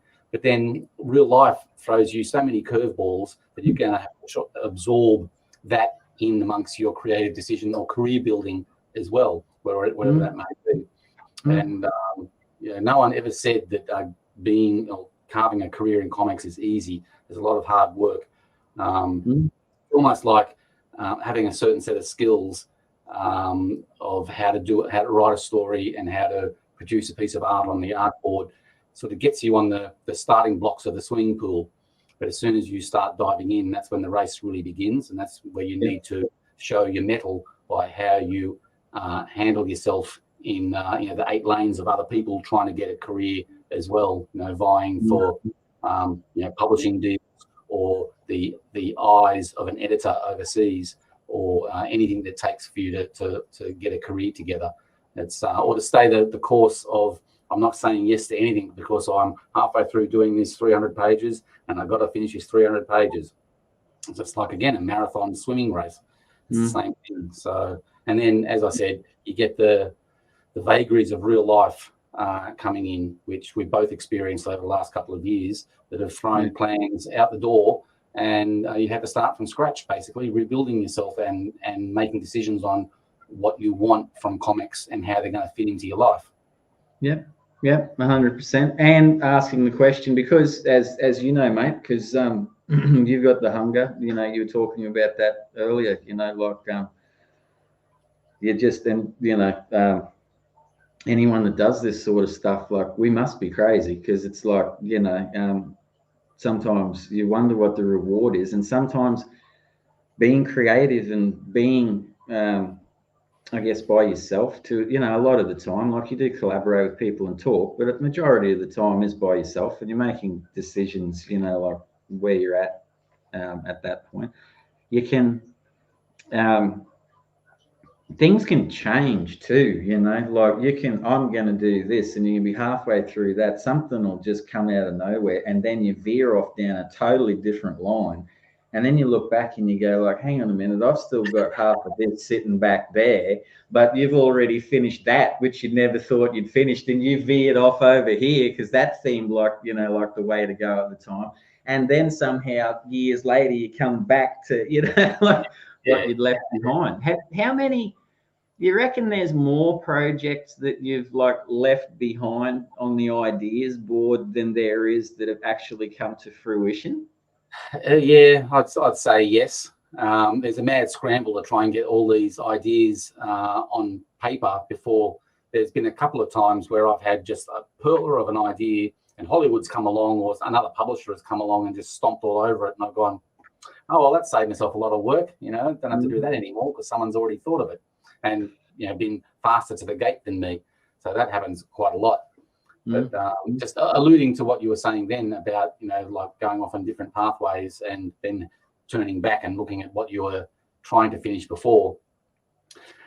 The other magic thing about comics is that golden moment where you're working on a page or a sequence of panels or a sequence of pages, and they just work, that they represent what you had in your head or close to it, and your mastery of the skills involved to tell that story, to create that scene, to create the pacing on a page. And it's kind of close to what you had in mind. And it's just between you and your drawing board and the pen in your hand, and it actually works. That can't be beaten. And that's what, it's a little bit druggy, I suppose. That's the drug that you're trying to repeat all the time, is getting what's in your head on the page successfully. And that's even before you market what you're doing to any perceived audience that's out there, is that you're pleasing yourself first. You're trying to solve those problems that you got of putting that story that's in your head onto the paper or onto the computer if you're a digital artist. And when it works, when you have that mastery, even if it's a little bit of a mastery of a sequence of 3 panels that creates a timing measure between panel 1 and panel 3 with something that happens in the middle, and it works, that's miraculous, that you've created that life, you've created time, you've created sound, you've created a big budget movie in 3 panels because you can draw that much information in it. That is great when it works, and I think that's the secret that a lot of creators are trying to achieve. And it's just between you and the blank page, really, and your ability to carve that out and have that golden moment time and time and time again. And the best of us get to do that a lot. But that's the struggle, and I think that is a great, not a price to pay, but a thing that it gives you that flies in the face of a lot of the adversity that comes along with the creating a comic as well. That's the payoff, is the term I'm looking for. That's the payoff, is that little golden moment between you and the art board, that you've actually told that scene or told that story to the best that you had in your mind, and you can actually do it. Yeah. I would agree with you that it is like a drug in that regard.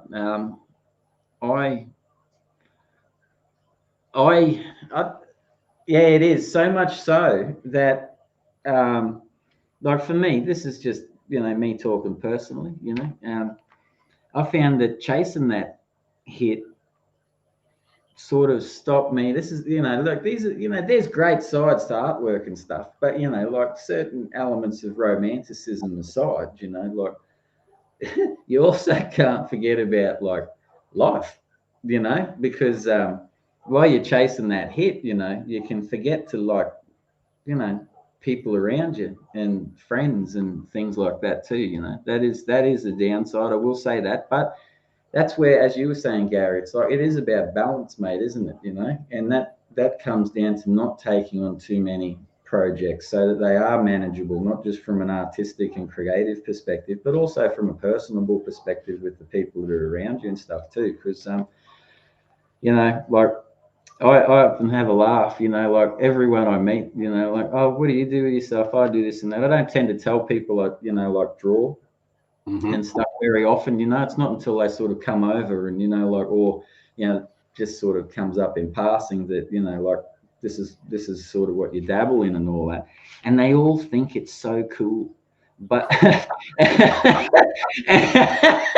and I sit there and I think to myself, yeah, it is, but then I think to myself, if only they knew, you know what I mean, like just the time that it takes and I guess the madness, but there is nothing like it. There's no doubt about that. There's nothing like storytelling, man, you know, but you do leave a few, you know, there is a little bit of collateral damage in the background as you strive for these goals. But that, I think that's anything creative or sporting or anything, you know, like that you want to do and you want to do well. So, and you're driven for it. There's nothing wrong with that. But and the other thing is the joy of not only creating it yourself, but reading someone else's work on recommendation, that someone that you had never heard of before.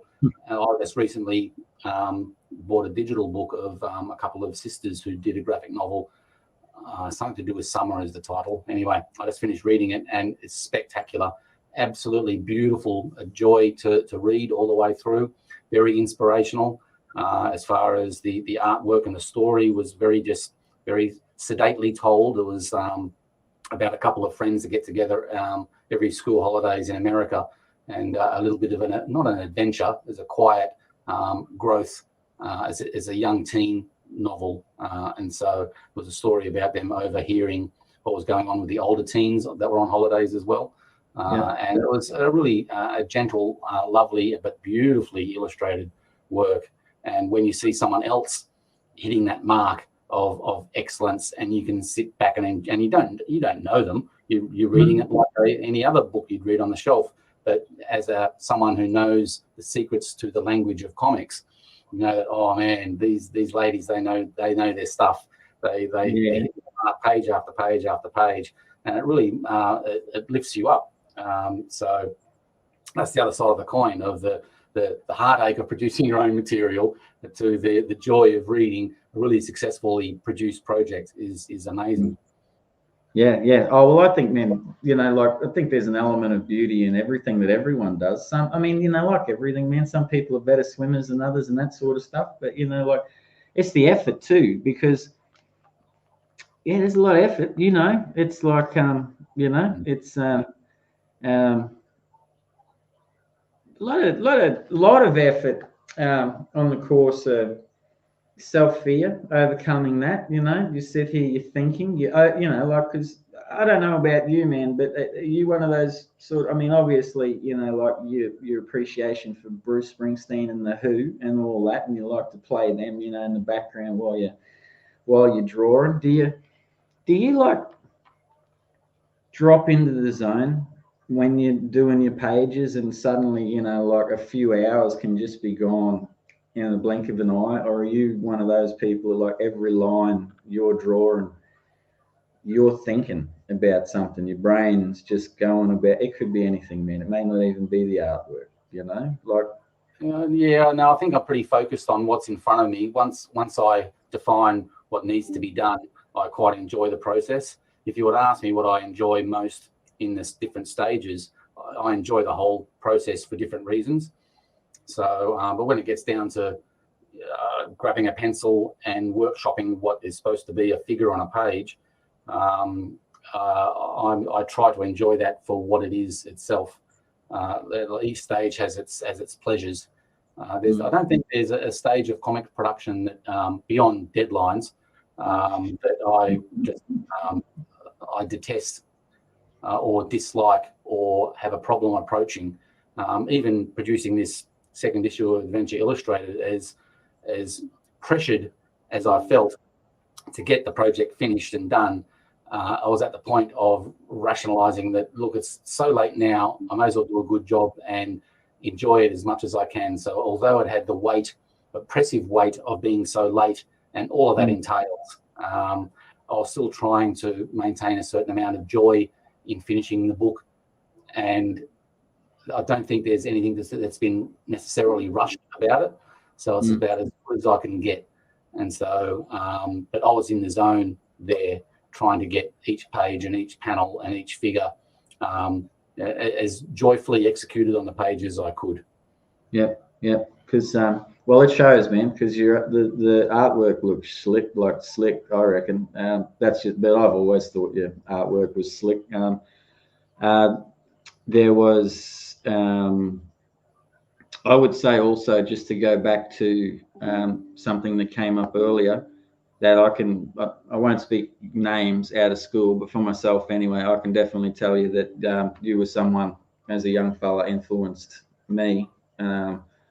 Like for this sort of thing. I mean, we might, I guess, we're wildly different, I suppose, in like how we, like put our stuff out there. But like you, like in just seeing it done, because that was an awesome spark to me. And I know a lot of my other mates, and you'd know them too, out there as well, are grateful for you for giving us a creative nudge, like when we were younger, mate, in that period. And could we do it? Could we, because at the time there was a lot of Marvel and DC on the newsstands, and like they'd poke up, Cyclone and varying other stuff at the time. I mean, I was a huge G.I. Joe fan when I was a kid. I think that, man, look, I went through phases, all right. Like I get a bit obsessive about stuff for a long time. Transformers, were 3 or 4 years, and then I came across Snake Eyes. Like Snake Eyes is like I think one of the great comic book characters ever, really. I think that's a mark in storytelling, how you can have a dude that never says a word for hundreds and hundreds of issues, man. Yet, for me, is like one of the greatest, coolest characters ever done. And I remember getting really tripped out when I was a teenager, like going to the newsagents and seeing Cyclone Comics was like, like doing Australian reprints of G.I. Joe. That blew my mind at the time. I just wanted to tell you that because it's like that was happy memories, man. And I remember actually that was one of those stages too where I just started getting into black and white artwork, because everything up until that point had been color, and at a similar time, 2000 AD, when it was like 65 cents a copy, like was rolling through, and a lot of that stuff, Bisley and oh God, man, there's so many 2000 Mike McMahon's, like Ron Smith, I can think of so many from 2000 AD that were black and white that used to blow my mind too. And so yeah, thank you for kicking me on. And look, and my mate Ryan Valerie out there would probably give you a double thumbs up too, mate. Yeah, it's it's good stuff. But mate, so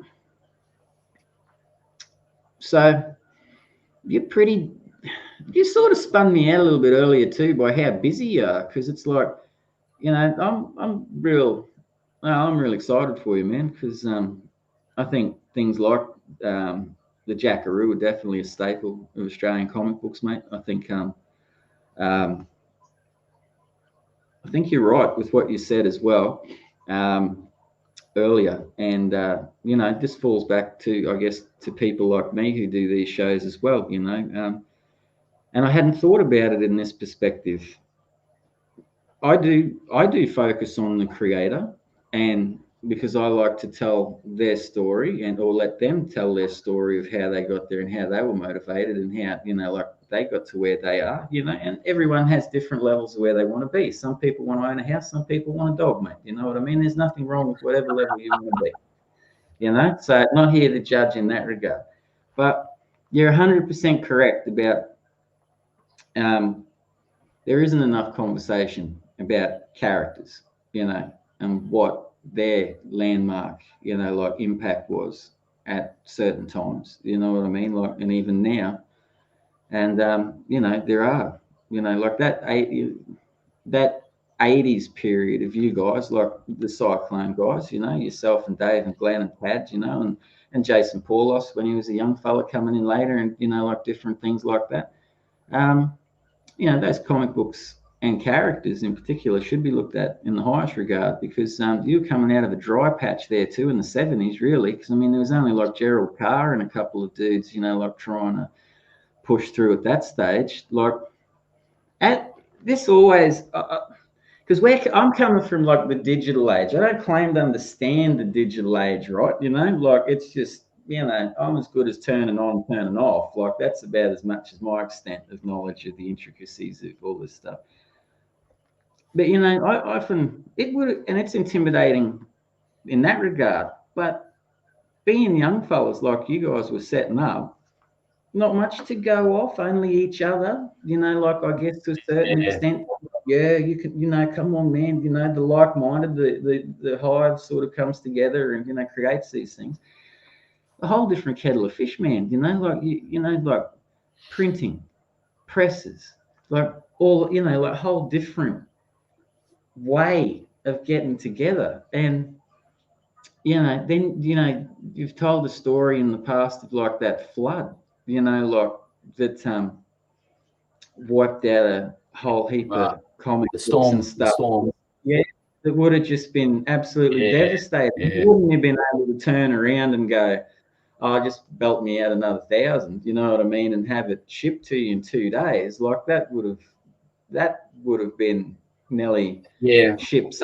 How did you come back from that? Like your mind, I mean, like what was this?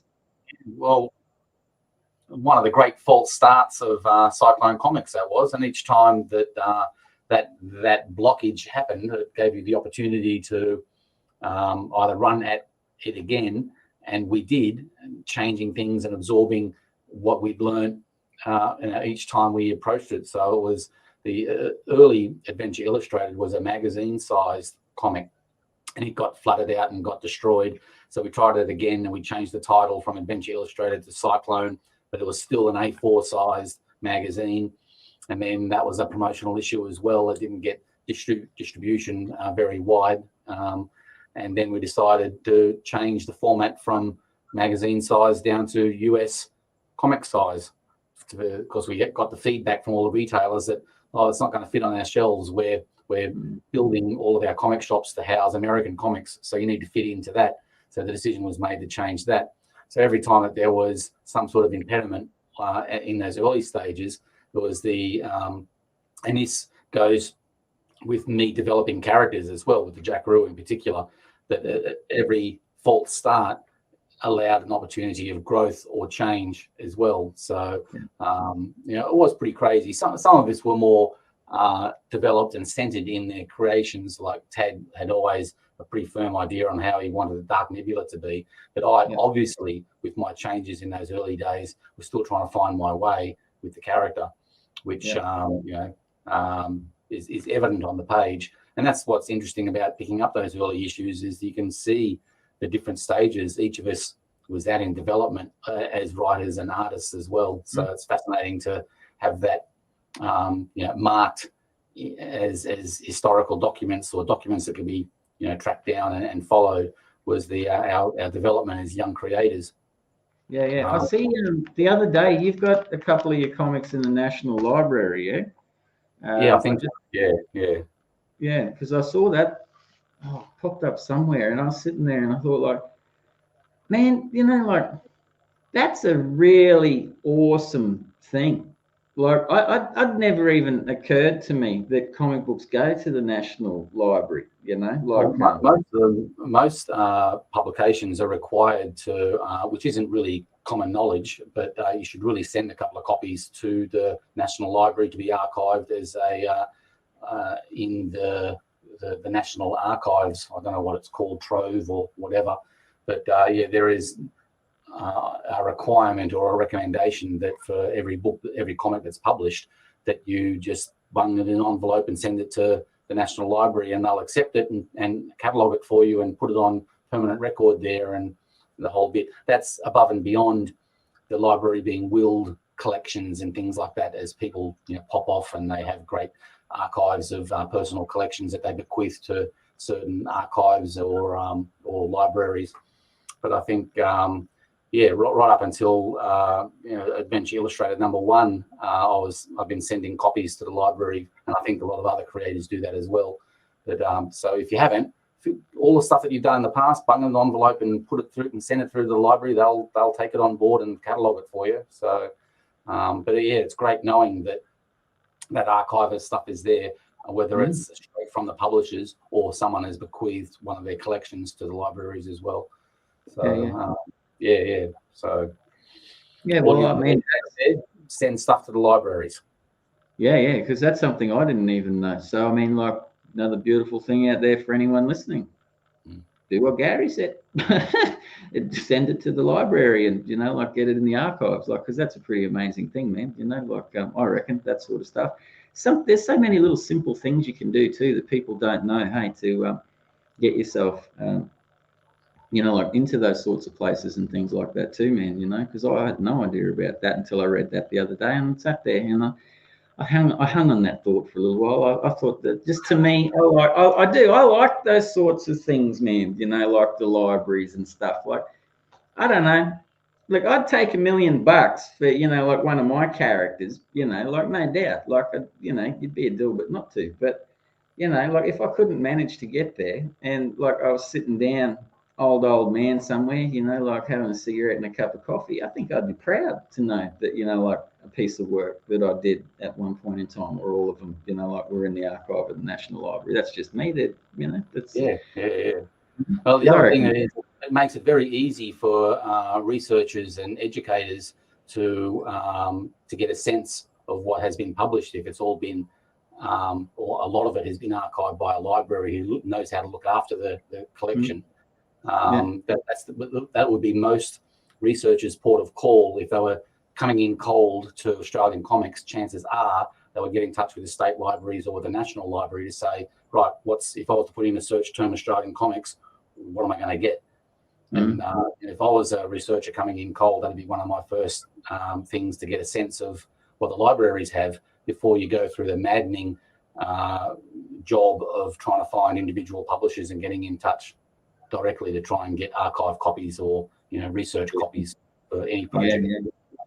So it's a thing to keep in mind. Make sure that the libraries get some copies, not only for your own preservation of work, but for anyone else doing research on the industry or the art form, that your stuff is there to be found. Yeah, it makes you wonder what's in there too, though, man. Like, imagine if someone gave you the keys to the car and said, "We'll give you 12 hours, go in there and have a look." It'd be like, hell yeah, you know what I mean? Like, there'd be some pretty amazing stuff, because like yourself and even Daniel, and there's plenty of people out there know, like, a lot more of the history of Australian comic books than me. But it's certainly, the more I learn, the more I realise how long it's been going, and like how many people and great characters have come out of Australia, and they're well worth a look. I'm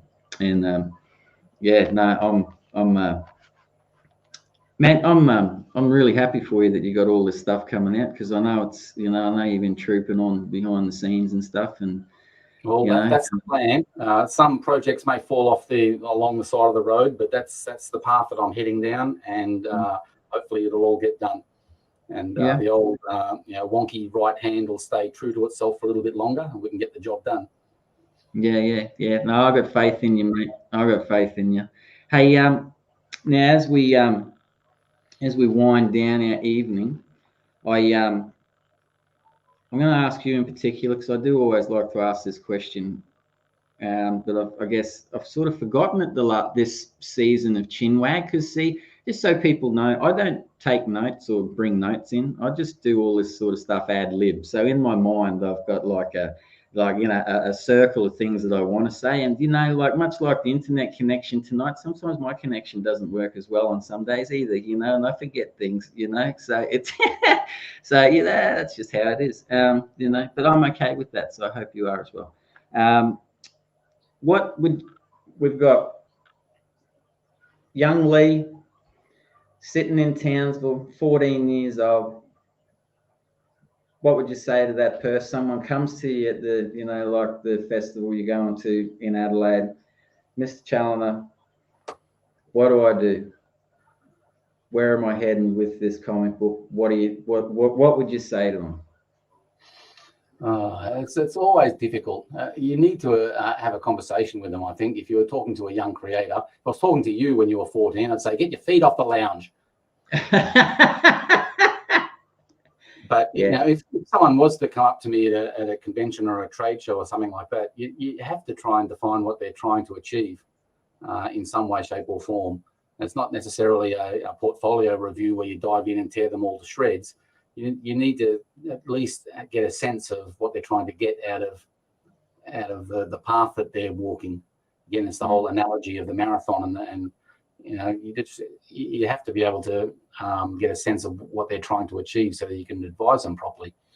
But again, there's so many resources around now that I'll probably rely on getting them to get in touch with the Comex crowd and to talk to listen to some of the videos that have been here that Scissors is sponsored and put forward, and let them know that there is a community and a group of people there that can help new and young creators learn.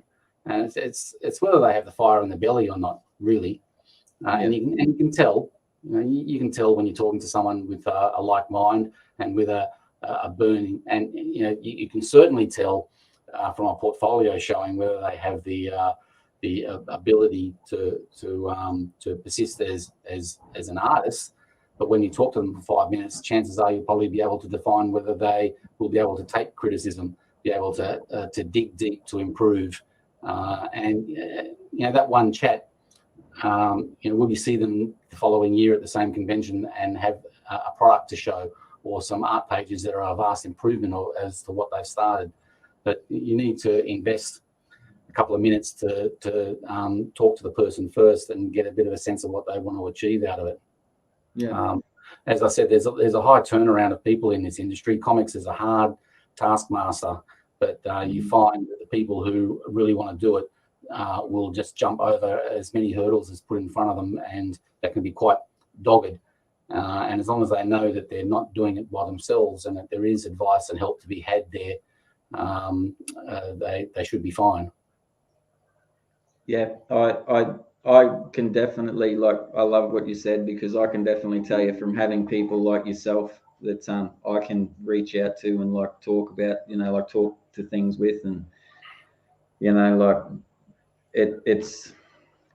it's just really, it's a no-brainer to reach out and just talk to people, because you never know what you're going to learn. That's the whole thing. It's like someone may tell you something you don't like, but then somewhere down the track, it all makes sense. Some of the best lessons I've had in doing this are, believe it or not, a kick up the bum here and there that I've, got a bit of the, about, and then, 2 years later you go, that's exactly what I needed to hear at that time, to keep me on track in that. But do you often find, from a creative perspective, and I know that you're not, like you've said that you're not a teacher, but the strange thing is, man, from my perspective of my dealing with you, is you are a teacher. You're just a very gentle one. But you are. You're encouraging, but you have your way of, I can walk away. I'm just speaking for me here too, just from my interactions with you, mate. So I'm not talking for anyone else. This is just me to you. And I have walked away absolutely 100%. This is what I'm doing. I've spoken to you about it, and you're so encouraging. Yet I have still walked away and gone, he's right. I need to focus on I need to focus on this. You know what I mean? And it's I think that makes a great teacher, whether you realise it or not, man. So good. Yeah. No, I remember a couple of those big conversations that we've had over the past, and they were real forks in the road for you, one way or the other. And I would have supported which way you would have jumped either way. But just talking from a little bit of experience and the bad things that have happened to me over the years, I just bit of a warning flag. You can go down that road if you want. Watch out for this. And if you go down this road, watch out for this. But it's your decision. You do what you need to do. Yeah. No, well, I definitely appreciate it, man, because yeah, where I'm at the moment creatively is I'm happy within myself. Like calm with what I'm doing and my goals that I've got set. And if it wasn't for people like yourself and Ryan Bella and Spedsy and Dave Dye and people that I can have a talk to, like about things, I might have still been a little bit zigzaggy, and not realised some of the hurdles that are out there. Yeah, so thank you, mate. Thank Pleasure. you. Yeah. For such a solitary occupation, it's not really a solitary occupation if you don't want it to be. So that's it in a nutshell. There are good friends and good people to be able to learn from. So take advantage of that if you need to. If you don't need to, great. You go off in that room and you produce your 300-page graphic novel all by yourself. But if you need some human contact and talk to someone who is traveling the road with you and knows what you're talking about, there's plenty of people out there that'll be there for you. 100%, and well said. I totally agree. All right, well, Gary, we might roll on the show there, buddy. Man, thank you. And I haven't seen you since the last one. We speak a lot, but it is nice to see you again tonight, mate. You're a champion to me, and thank you very much, because I probably wouldn't have got as far. I'm probably going to throw the towel in probably 2 or 3 times along the way, but with your with your gentle, way. Tonight, or with your career, or just tonight with the internet? Oh no, I was going to stick it out. Like, man, I can't. Hey, like I said, there was I can't remember who the cricketer was, but it was like back in the Second World War. It might have been like a Colin McNeil or someone like that, if that's his name, someone famous, but I can't remember the name. And it was during the bodyline period when England were bowling bounces and taking heads off, and it was real vicious stuff. And and this one Australian dude was the one out there hooking and pulling and not having any dramas and getting hit. And they said to him, the radio said to him, but you show no fear. And now this dude had been a pilot in the battle for Britain, and he said, it's just a cricket ball, mate. It's not a Messerschmitt up your ass. So I get so I guess it's just the perspective of how you look at things, man. And no fear, mate. What did you tell me once? No regrets. So you just stick it out and you deal with what you got. So and just keep plugging away. Yeah, and all projects reach the finishing line. Just persist and stick with it, and it'll get done. 100%. All right. Well, thank you very much, sir. You are a champion, and it's always a pleasure to have you on the show. And you're welcome back anytime you like, mate. So always feel free. I wish you the best with all your upcoming projects and stuff too, man. I hope you hit your Cyclone history comic book because that'll be a doozy. So everyone should keep an eye out. Now, if you are in Adelaide, do go and see Gary if you've got the opportunity, because he's a very nice man. I can't speak more highly of him. All right. So now, just to go back over a few things as we end the show. The show is sponsored by the Comex shop. There's over 100 titles of Australian independent comic books in that shop. So you can get lots. There's heaps of creators. Jump on the website and have a look. All right. I would recommend it. You're not just supporting the Comex shop, but you're also supporting Australian creators do what they love. And, giving them a couple extra bucks so they can keep buying their pens and inks and paper, because, man, that stuff is expensive, especially if you whip through it. The Friday night drink and draw is back on Friday with Pirates as your main topic. So, as I said before, if you want to get your artwork in there, Sis will probably pop up the website. There it is, art@comex.studio. Send everything in. It'll be shown on the Friday night drink and draw, and you'll get your work shown out on a live stream, which is up to episode number 92, I think. So it's gearing up for the 100th episode, that's pretty wow too. Like and subscribe to the channel, please, so you can get all the latest news and gossip and these shows and stuff like that, and content. Again, a special thank you to Peter Wilson for all the work he does in behind the scenes with the banners and all the artwork and stuff for me and Sis with the Chinwag. Thank you very much, mate. It's greatly appreciated.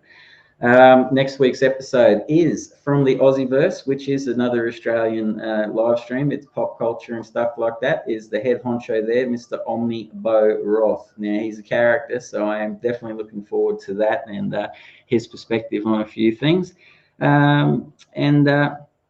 Look, the one thing that I would like to say as well is I'm going to try and say this and remind people, mental health is a battle for people that do things by themselves. It can, you know, some people are okay with it, some people aren't. Everyone fights their own battles, but look after your friends and family. If you haven't heard from someone in a while, drop them a text or a line, because you never know. They may just need someone to talk to. You might be the person that helps them out of a hole, and you may find inadvertently that you yourself find a little bit of joy in reconnecting with that person, and you know, spread the love and get it all around, man, and look after each other. So anyway, for tonight, thank you for watching, thank you for all the comments, thank you for everything, and we will see you next Tuesday night, 7:30. And always remember, community is unity. See ya. This show is sponsored by the Comex Shop. Check out comex.cx for all things Comex and find out what Comex is all about. We hope you enjoyed the show.